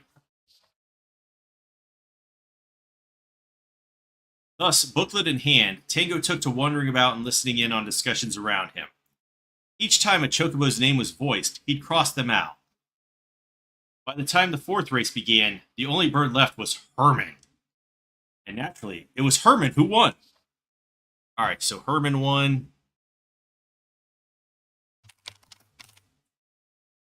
The afternoon arrived and the morning races came to a close. His body was racked with tremors. No matter what he did, they wouldn't stop. I really hope the next set of races begins soon. Pushing his anxiety aside, Tango began making his way to the Good Luck Tavern.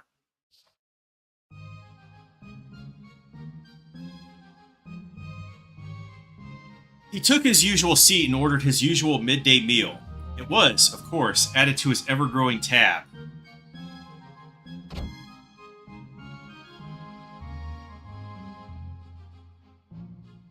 While Tango was waiting for his lunch, the last person he ever wanted to see strolled through the doors. Lance. Is this Lance Vance? A gentleman on the surface, Lance was nothing more than a pretentious and arrogant poser. Even worse, he was filthy rich. Well, if it isn't Tango.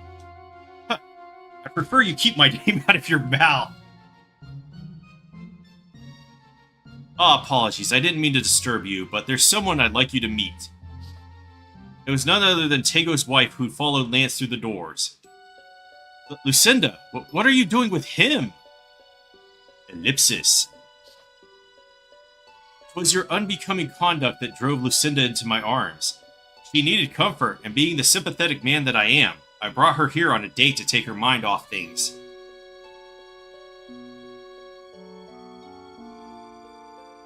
A date? Lucinda, is this true? There really is no need to cause a scene, Tango. Lucinda clearly remaining here will only create further discord. Let us make for the inn across the way. The two of them filed out of the tavern, and Tango watched them go. He wanted to give Lance a good walloping, but that would do little to bring Lucinda back to him. Tango rushed outside, shouting after his wife. Lucinda, I'm going to win all the afternoon races, you know.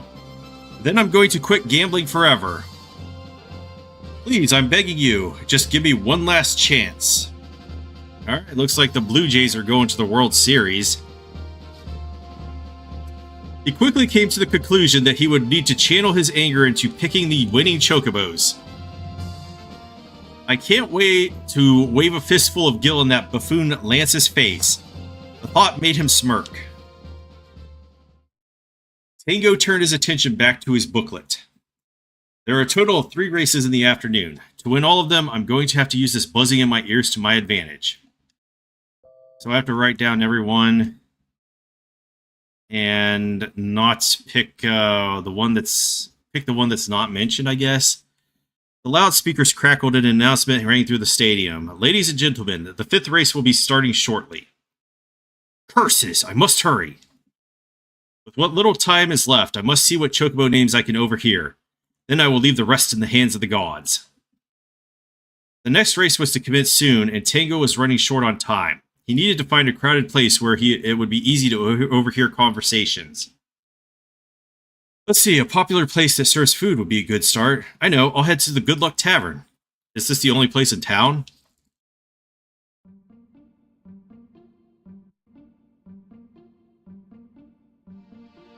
Ready? Tango arrived outside the Good Luck Tavern. A small table marked with 2 was immediately visible from where he stood. On a seat bolted to the floor nearby sat a dancer named Stella. Alright, let's speak with Stella. Stella looked up as Tango approached her table. Hello, Tango. Is everything alright? I see you've been putting your drinks on a tab. If you don't pay that off soon, the tavern master is going to be far from happy. Chocobos, I have little time for such mundane matters. If you instead wanted to ask me about the art of dance, I would happily oblige. That's not even a choice. Move. Number 2. The rest of the establishment extended out behind it. Let's move to table 2. An exit to the north. To the west was a decorative plant. To the east was a table marked with a 1 where the local weaponsmith and armorsmith. Let's speak with these. McLean, the weaponsmith, glanced up. Well, if it isn't Tango. I know which chocobo I bet on. If you buy me a cocktail, I'll be more inclined. Yeah, sure. Always willing to help a friend out. Good thing the tavern master here is blah, blah, blah, blah, blah. Going all in on angelfish.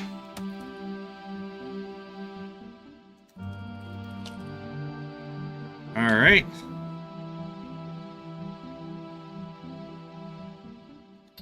Armorsmith.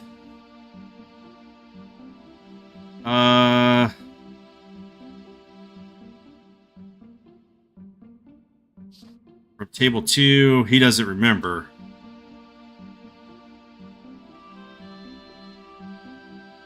Let's move to the north.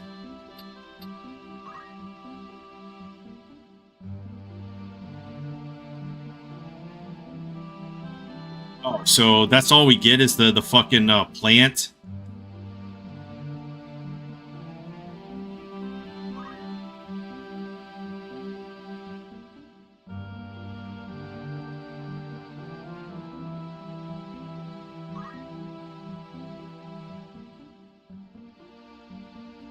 Move to the plant, I guess. Search the plant. Oh, but a 50-point coin came tumbling out.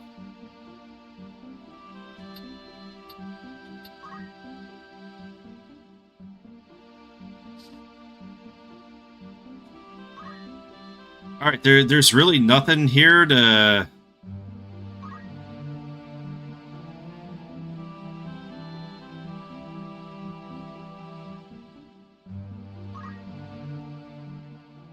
So all I got was angelfish.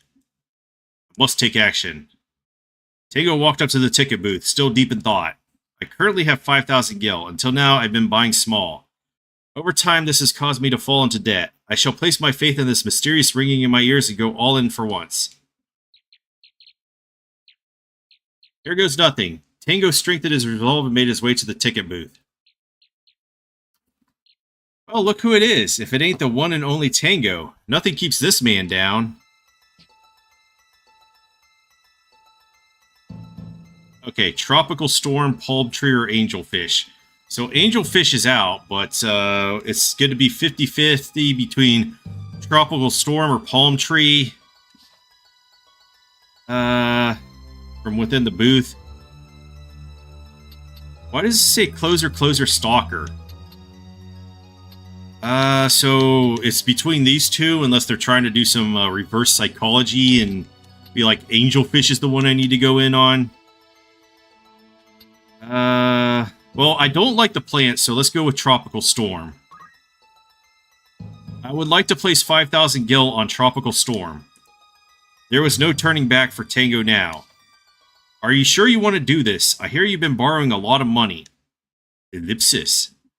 Tango found himself unable to answer. He instead gripped his ticket tightly and headed to the race course.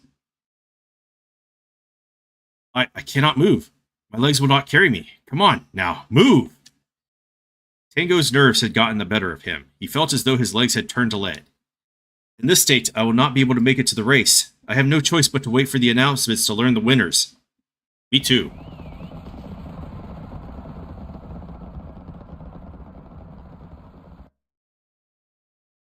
The cheering grew louder. It looks like the race is about to finish. They'll be announcing the winners soon. So did I win or lose? A few moments passed and the speakers came back to life. We are pleased to announce the results of the Southern Classic, our 5th race of the day. In first place is Palm Tree. Oh, god damn it. With a payout of 10-1. I repeat, in first place. Oh, so it doesn't matter if I get second place, I get, Tango was beside himself in despair. I lost. How? Did I gather the wrong information, or did I purchase an incorrect ticket? Or perhaps the buzzing in my ears was simply just that, buzzing. Tango now had nothing but debt from loans he had taken out. Farewell, Lucinda. It seems we were not meant to be reunited in this lifetime. Goodbye forever, my darling. Alright, so is this just a bad end? Okay, I guess so. What is all this commotion? Someone dove off of a 20-store... Unless it's a rigged thing where it picks the one opposite that you pick. Someone dove off of a 20-store building, you say? Dear me, the fool no doubt gambled away the last of his gil, and Lance paused. Lucinda, are you quite alright? You are looking rather pale. It's nothing. I'm just a little cold is all. What a nuisance. Now the mood's been ruined. Finish your milk, my dear. I'm going to order us some pumpkin pie. The sweets here are quite exquisite.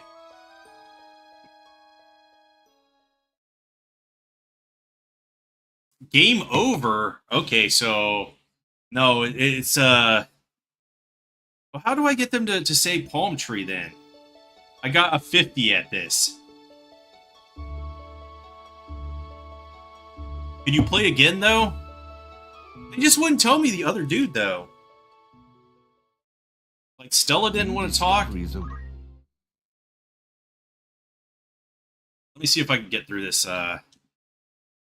Unless they pick up Palm Tree and say that this time. Is it the same every time?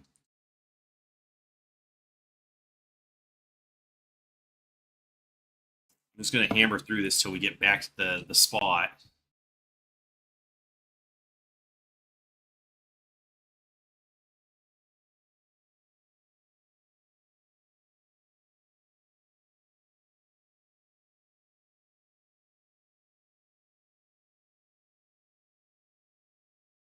Except this is going to take forever, isn't it?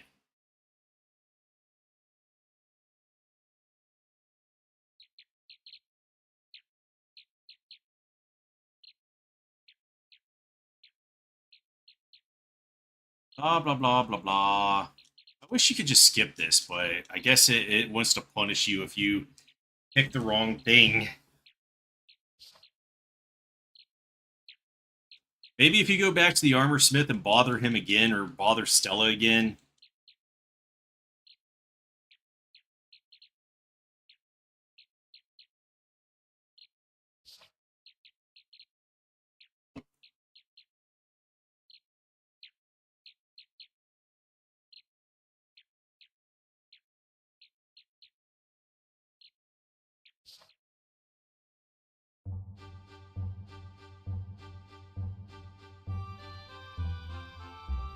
Okay, yeah, it's gonna take a while to get through this.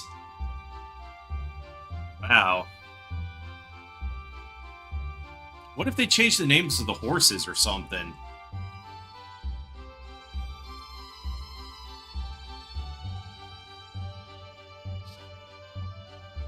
Blah, blah, blah, blah, blah, blah, blah, blah. His wife left him, blah, blah, blah.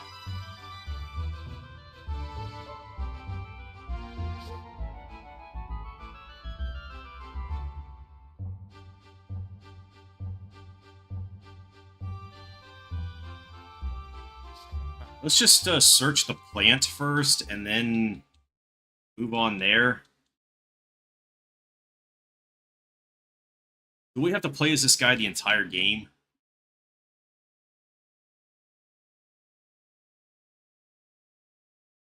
I wish there was a fast forward button for this one.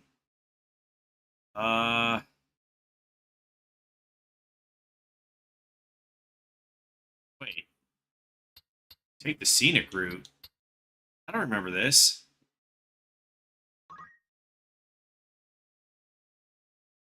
The tracks, the first race had already finished. He, however, was not worried. The ones with higher payoffs were later in the afternoon.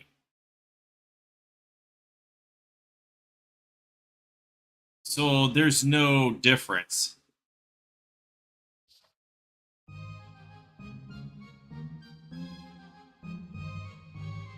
Alright, did I go the straight to it the first time?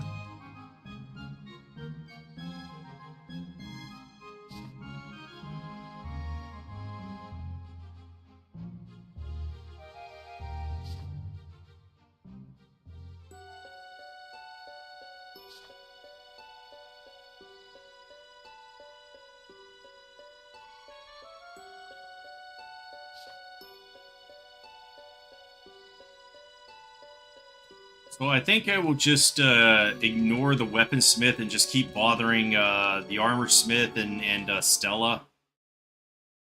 See if they actually change their dialogue.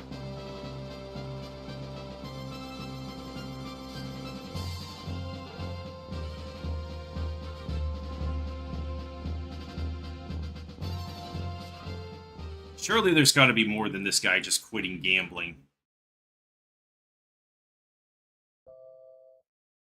Oh wait, there's 3 races that I have to win at.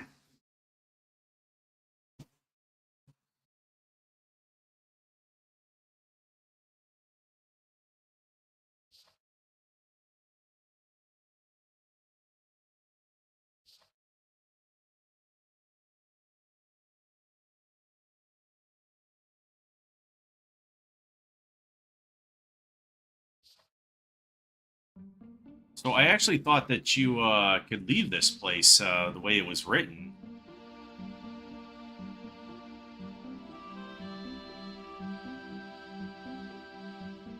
Alright, so we're just gonna, like, ignore... We're gonna go to the plant.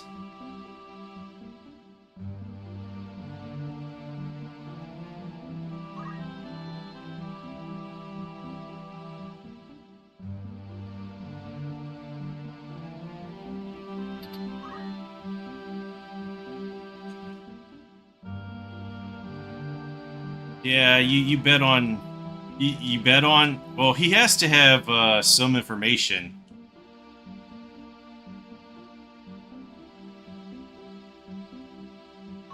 Alright, we're gonna move to the plant, then go back and see if, I don't know, pay her or... Yeah, let's search the plant and then go to Stella and see if,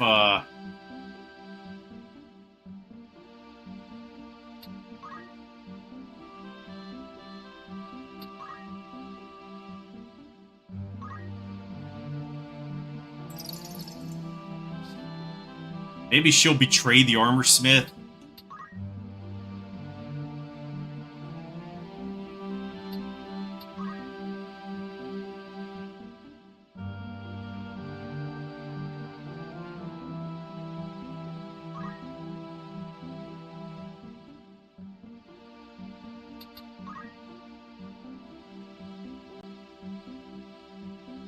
Oh, an org. Wait. This is new. Speak with Willis.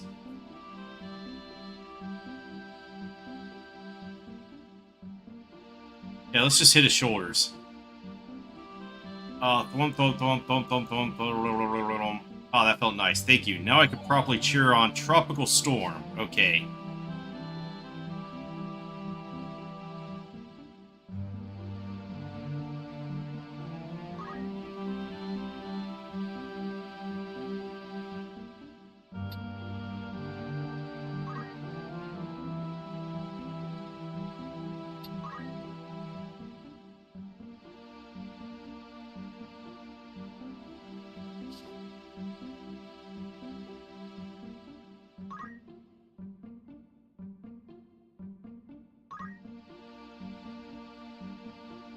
Alright, so I don't think it changed at all.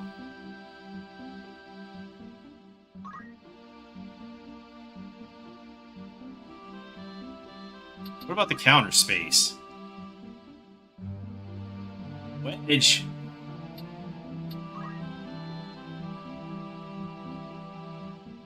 I'm so delighted. Yeah, he could pirouette, but we ran out of time.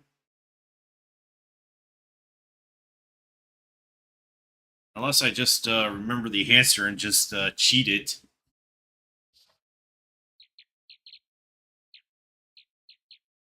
Alright, so Tropical Storm and Angelfish are out, I guess. So we want to go for Palm Tree.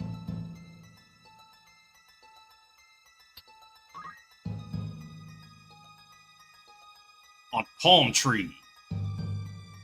Alright, let's see if I can succeed the other ones without reloading.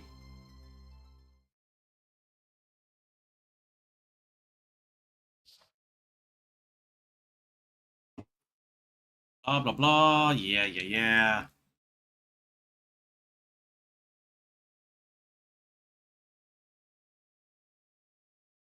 Now, what if it does it where if you don't hear the name, it could still pick the other one and it could come up as Angelfish?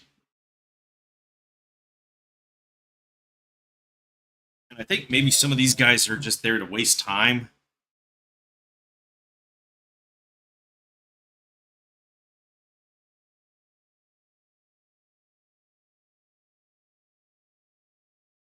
Oh no, it looks like it just stays the same. So, first race is Palm Tree.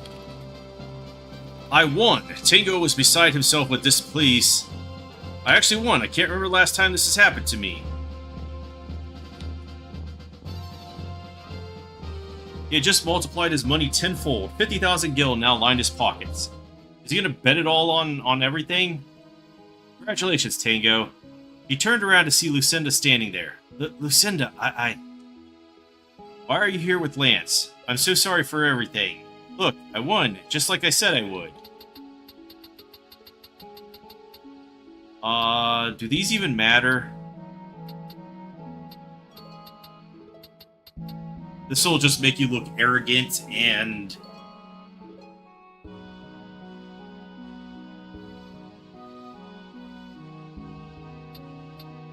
this will make her think that you think that she doesn't care about you, so we'll go with I'm so sorry for everything.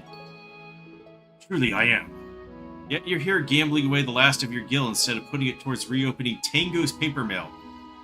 If you're as sorry as you claim, then take us back to a time when we were happy and you were not indulging in this madness. Lucinda, Lucinda turned and ran off before Tango could say anything more.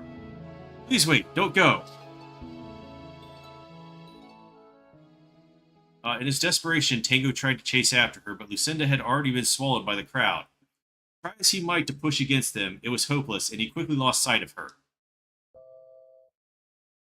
The loudspeakers crackled to life again. Ladies and gentlemen, the 6th race will be starting shortly. Good grief. Now is not the time for this. I must get to the race course. So they're not giving me a choice to cut my losses. Or just leave with my winnings. The next race was slated to commence soon, and time was running short. Tango needed to find somewhere that would be brimming with customers at this odd hour of the afternoon. Right around now is when people would be gathering for refreshments. I know, just the place. Companion Saloon. Okay, so we got another 3 minutes. Hopefully the first person doesn't waste my time. The number 2. Let's not look up at the sky. Oh, what if I look up at the sky and there's something there? Seemed to be laughing at me, Tango thought sullenly to himself before returning his attention to Companion Saloon. Okay, so that was a waste of time. Why do they do this?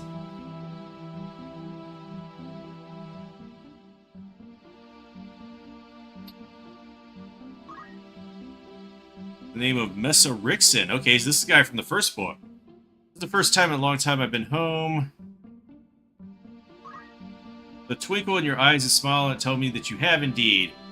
For your devotion, I shall grant you a 500-point coin. You wish to know who I bet on? I placed it on Hard Hitter.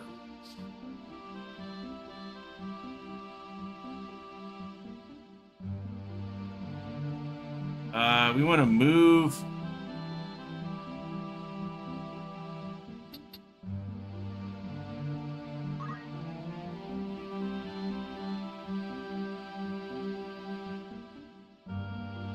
So the Tavern Master and Biggs.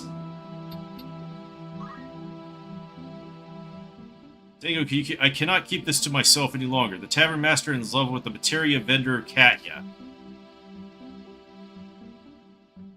To the south, let's talk to Biggs.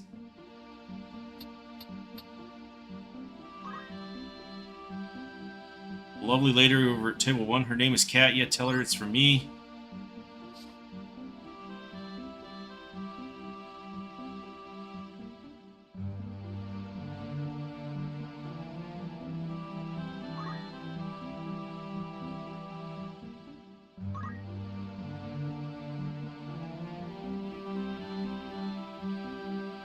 Oh my god, why do I have to...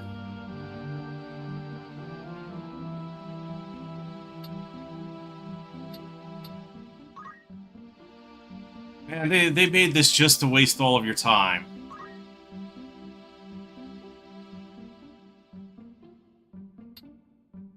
I had to do all this just to get the fucking table 1.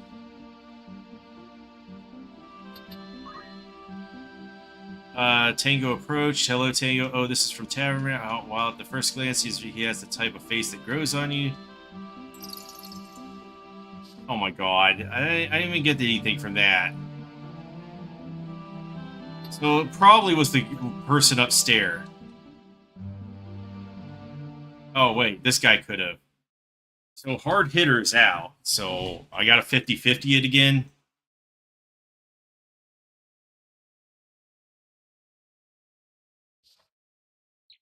So I should have talked to the man instead. I don't know what the fuck these points do.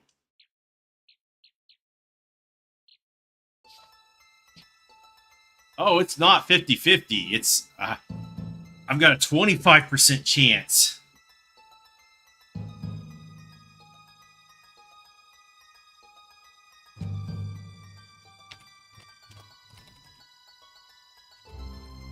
And then they make it so that you have to waste so much fucking time with the fuck... Man, this one is nauseating.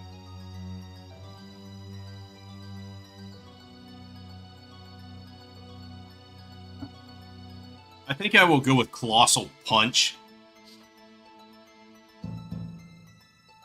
Just because I like the... Where was he again? 2-1. So let's go with Group 2-1. Oh, I'm choosing them by group? So... If Hard Hitter's out, then that entire group is out, right?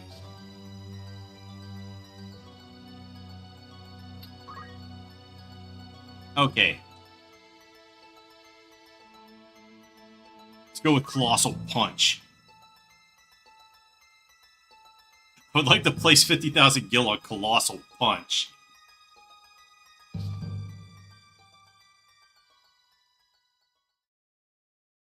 It'll happen a second time. Tango stared, a determined glint in his eye. With a certain reluctance, this one's just bullshit. Like, you have no idea if you're going to be talking to the right person. Son, Pippin passed by. Pippin, wait, Tango shouted. Oh, it's the man with the cherry nose. Hello. Listen to me, I need you to go and watch the next race for me. As soon as it's over, come over and report the results back to me. Got it? Leave it to me. You've just got to promise to pay off your tab. I only have a 25% chance of... Well, I have a 33% chance of winning this one. Heavy kicker.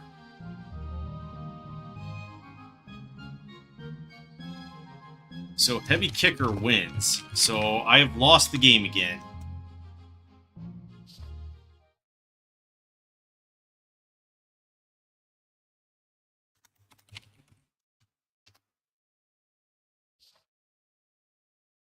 Yeah, this game, this one fucking sucks.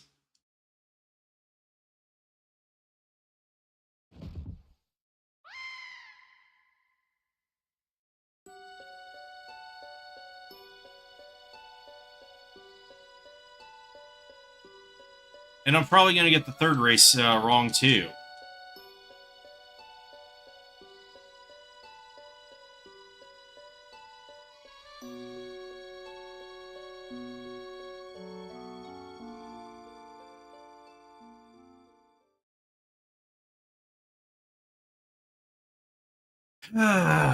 What a nauseating one to go through.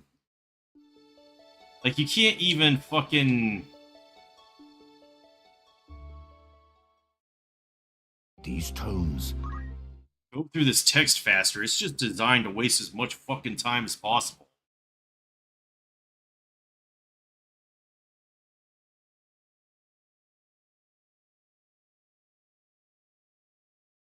At least the last one was somewhat interesting.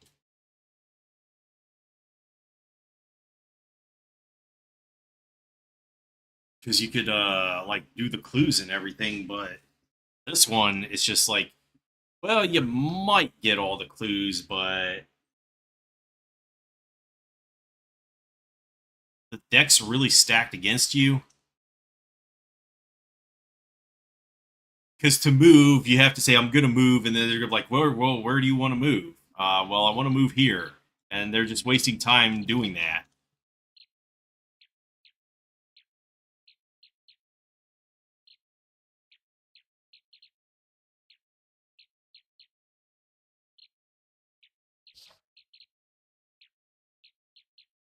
So currently, this is the worst of the 4 books.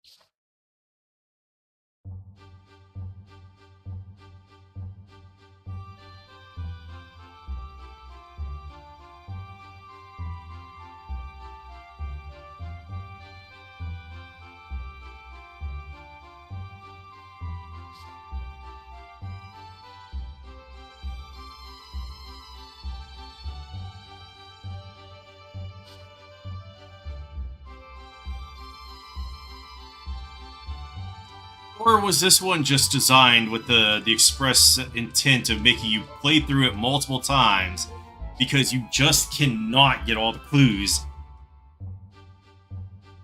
You would have to be lucky to do that. I think that's what it is.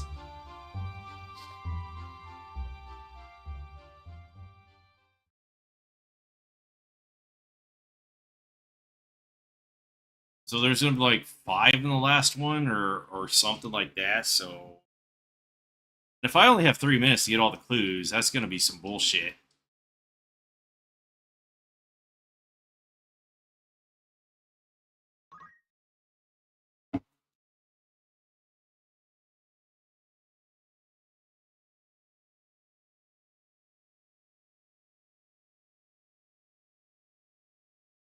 Like, this booklet doesn't even have anything to do with anything, does it? Or is it gonna show up later? Like, why would that be there unless you were gonna use that in the story? That just seems like a line that would have to be that should have been cut. So, like, unless it gets pulled out in the third race.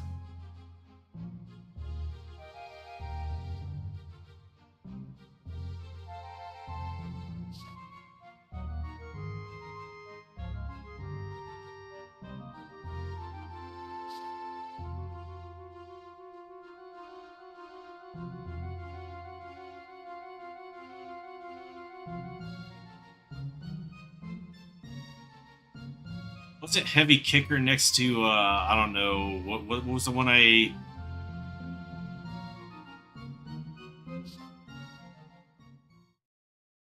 was in the same group or something.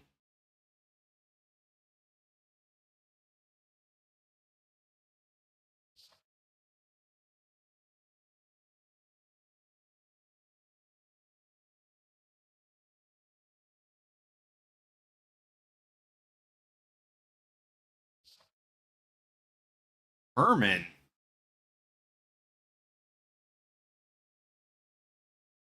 Did we even talk about Herman? Or is that a new name? The Soul Cannon has been persistent or consistent.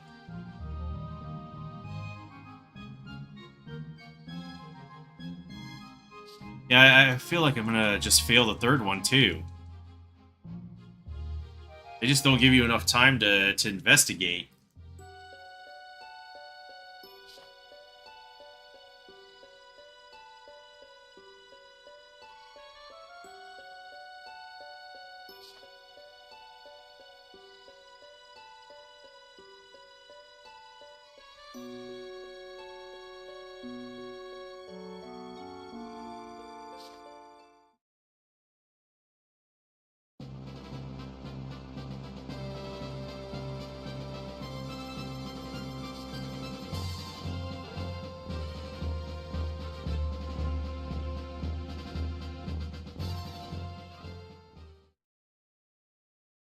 I guess just go for a high score at this point.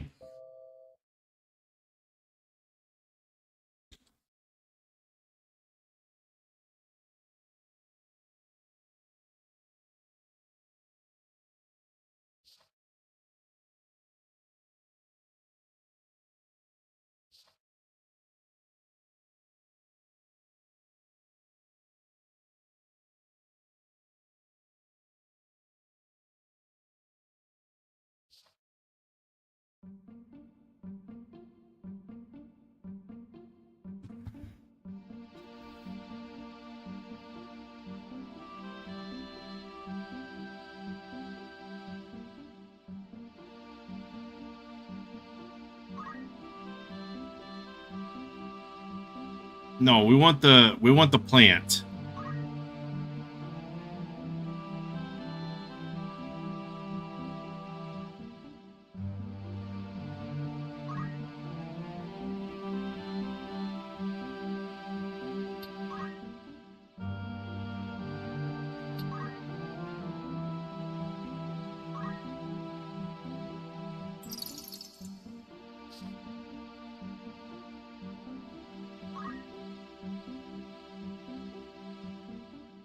Also, why can't you move to table 1 from here?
Yeah, it should just have the list of the exits. Like, this is so.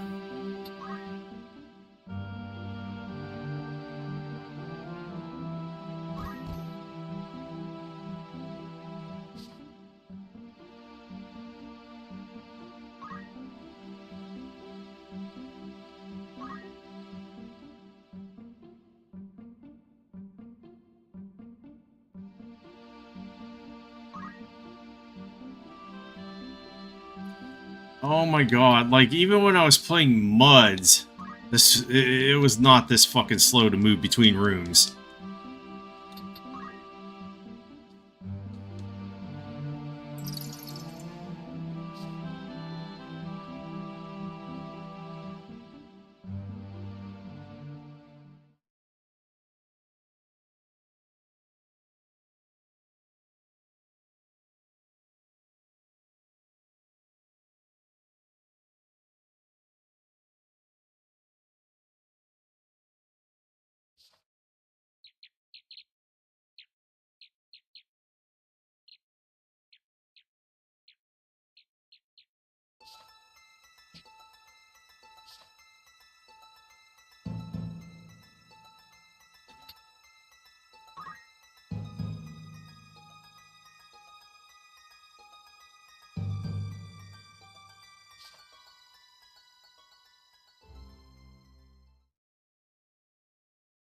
This only works if this is consistent. It just doesn't like want to do some random bullshit.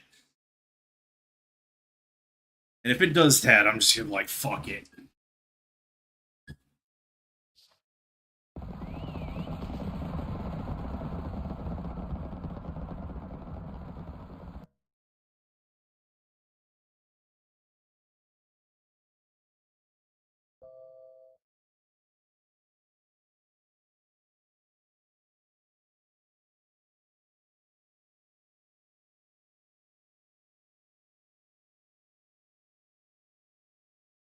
All right, so it looks like the winner is always going to be the same, I guess. What if I choose differently here?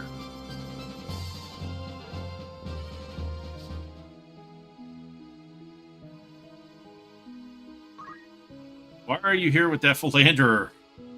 They stared at one another in silence for a moment. Allow me to explain. Before Lucinda could continue, someone interrupted them. Lance. The answer is obvious, is it not? Lucinda is tired of your unbecoming conduct. A woman of her caliber needs a gentleman such as I. Now, my dear, let us be taking our leave. But wait.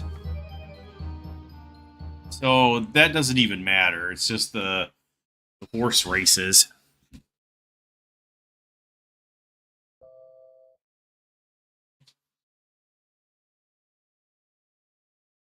Unless, like, you choose option 3, and she's like, oh my god, you fucking suck. Don't ever talk to me again.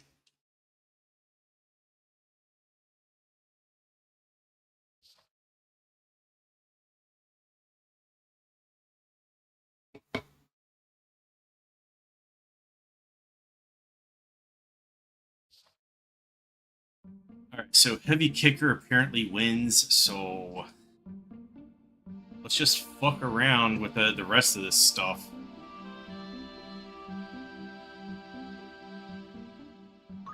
Yeah, looking at the sky is just a waste of time. Why do you have to choose again?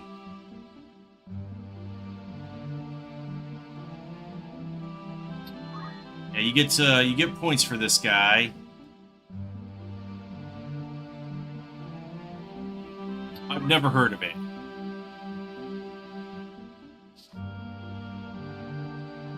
Okay, so you don't get anything.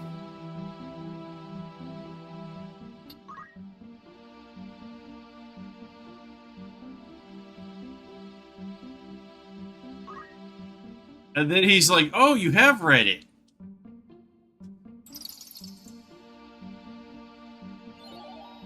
Oh, yeah, and then he says hard hitter. Okay, so you do have to...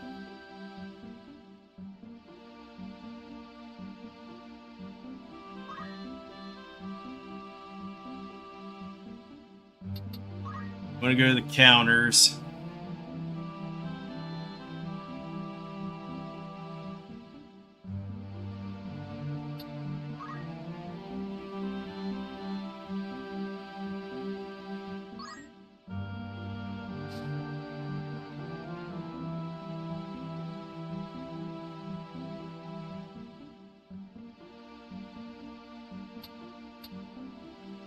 We're gonna move.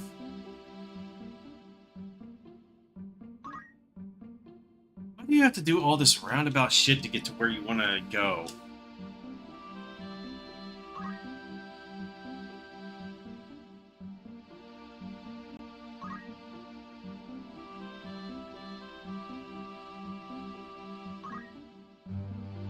How the fuck do you get to table 1?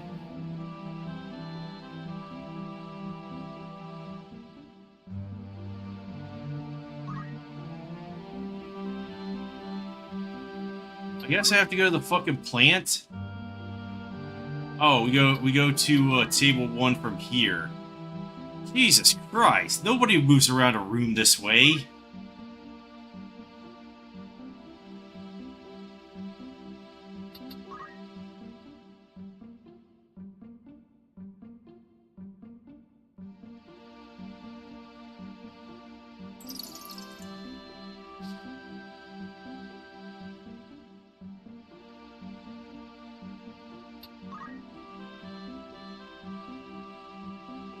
So this guy apparently bets on somebody.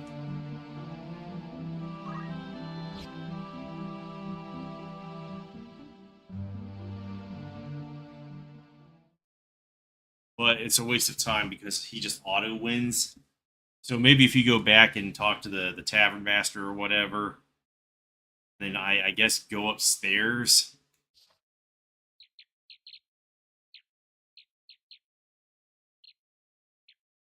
But geez, it's just so obnoxious the way they design moving around in this. So we want heavy kicker.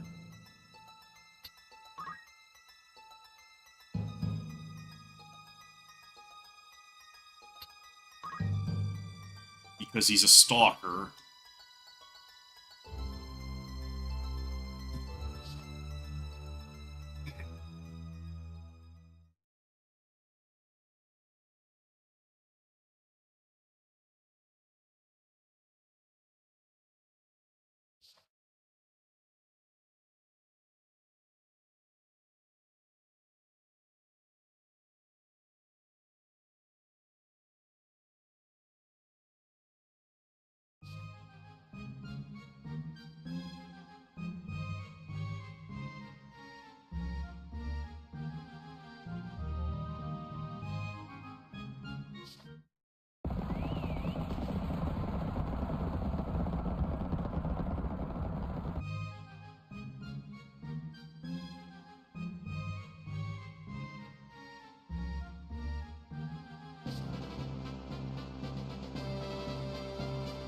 Okay, are you absolutely sure?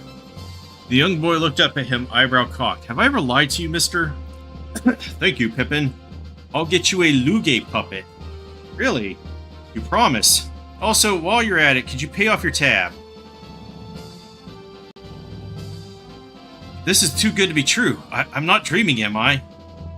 Tango was looking down at his ticket, gripped in his hand with something he had never seen, only heard about, in his 20-odd years of gambling. The golden chocobo ticket, which was only ever given when the odds were over 100 to 1.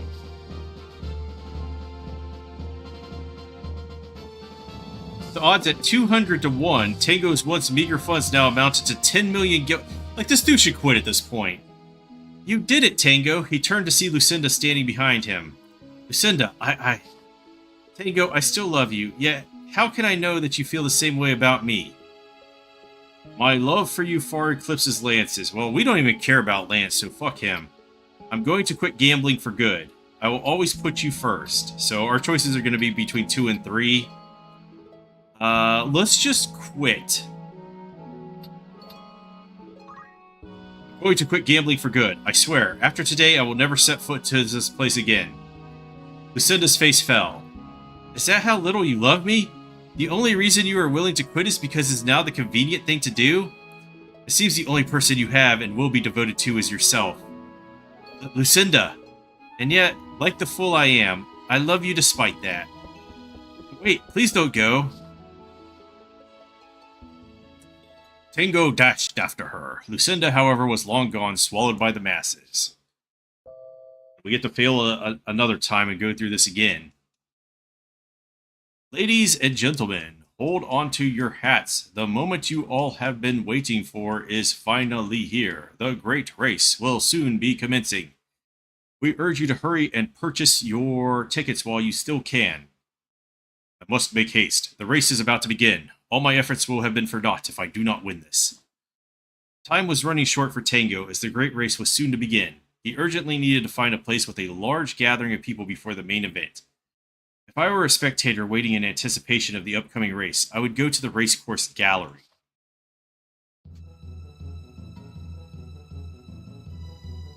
$4 minutes to go through absolute bullshit? Talk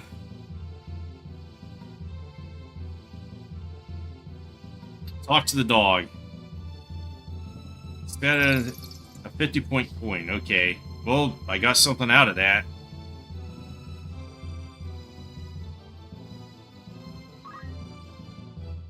To the south, he saw the secondary entrance. To the north were front row seats. To the east was a third entrance.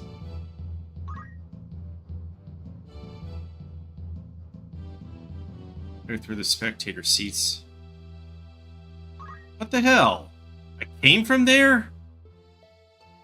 They gave you the option to just waste time.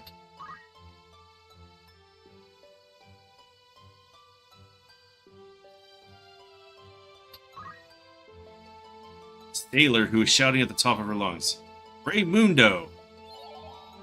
Scarlet Sephiroth! So Scarlet Sephiroth is gonna lose.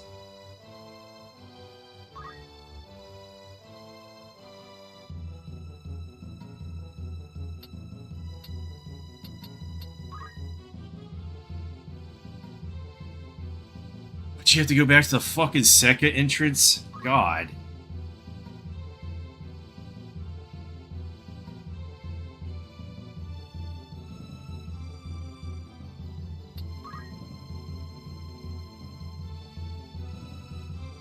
To lose the keepsake he a fool such as I does not deserve to be here. Oh my god, you didn't even fucking lean any information there. Alright, let's go to the eastern wing.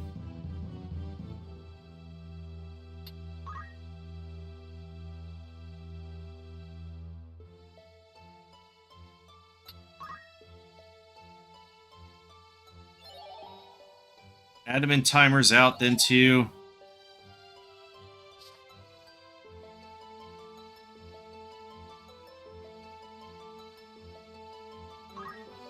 So let's go to the West Wing. And unless there's more places to go...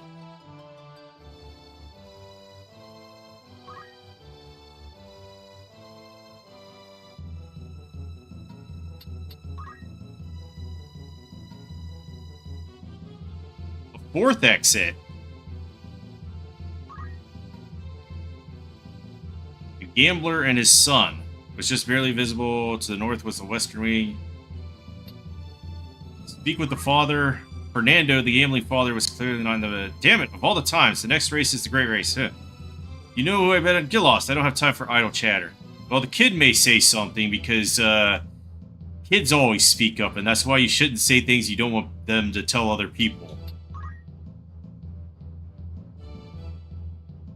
I'll tell you who father bet on. Alright. Which expression means to remain calm?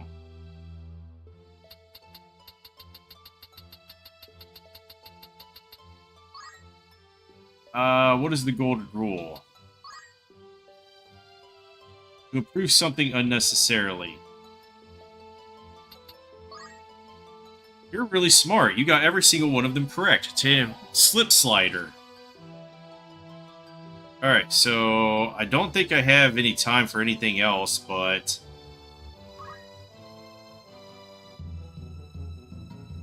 Wait. Wasn't there a fourth entrance?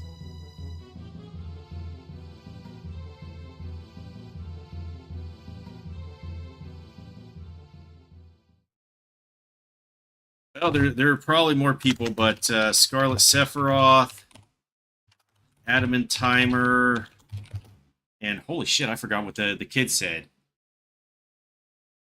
But there's probably going to be like 5 or more horses now.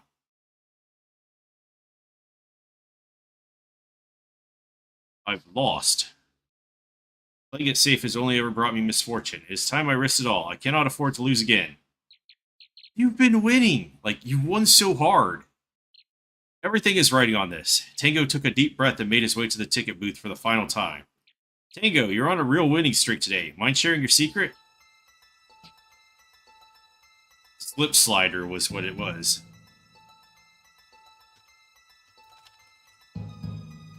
Alright, so we have Kingfire, the weapon, or Gill Turtler.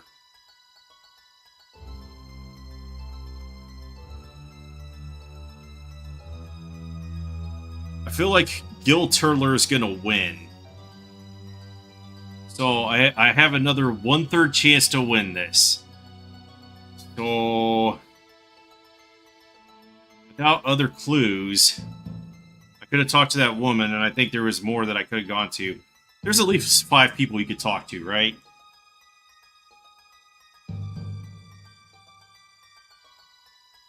So we can only pick Kingfire, the weapon, or Gill Turtler. I guess I'll go with Gill Turtler. Oh, fucking hell. Which group was he in?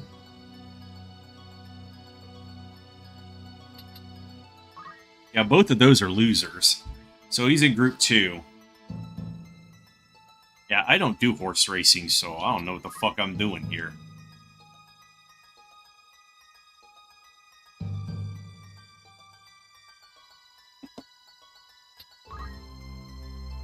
I would like to place 10 million gil on Gill Turtler. There was no turning back for Tango now. I've probably lost, though, because I don't know who the fuck was... And even if I lose, I think I'm just going to end the stream here, because I just cannot keep sitting here tonight. Be a man, Tango, move. After a great deal of struggle, he made it to the tracks. I'll just pick it up tomorrow. You could turn your attention to Gate 3, where Tango will be entering shortly. This man bought the Golden Chocobo ticket earlier this afternoon. This certainly is not an everyday occurrence. Will we be witnessing a miracle today? Probably not. Huh?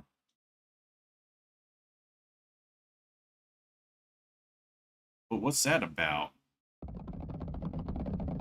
Is now underway. It looks like Slipslider has taken an early lead. He's pulling quite far ahead and is now approaching the first turn. Slipslider maintains the lead out of the bend, but Gill Turtler is not far off in second and showing good turn of foot. Following right behind him in third is Adamant Timer, the Weapon, and Kingfire.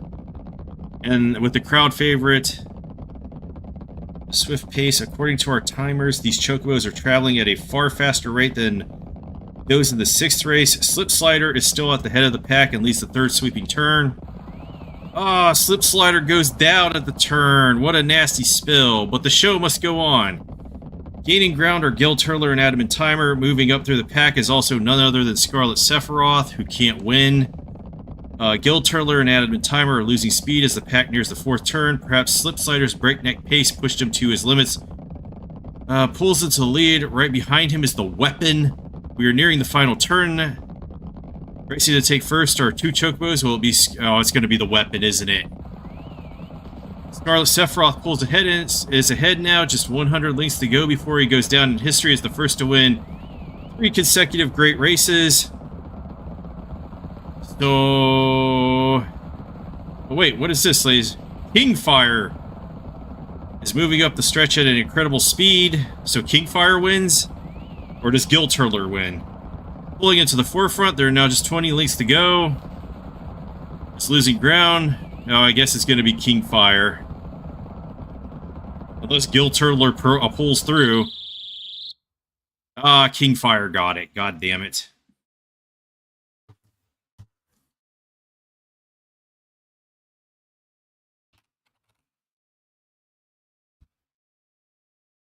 Yeah, I know, I lost. I had a 66% chance of losing, so...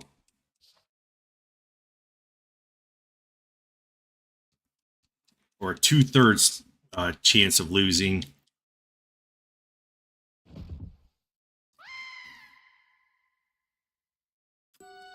They just made this guy the dumbest in the history, but yeah, I just... I can't keep sitting here. I'm gonna pick this up tomorrow and finish up what I was supposed to do today.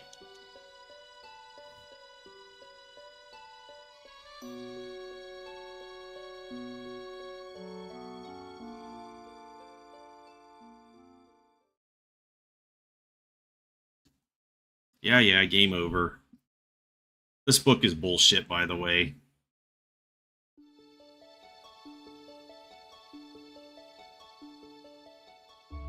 Score doesn't even matter, does it? Gathered within are materials that await your perusal.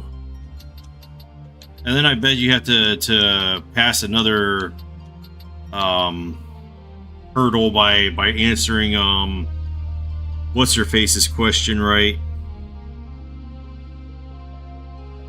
All right. Anyway, On this again. yeah, I guess I'll just save and then we have all the ore site except for Ophiuchus here because I apparently didn't save. Take care. All right, yeah, we'll just save and then I'll be back tomorrow.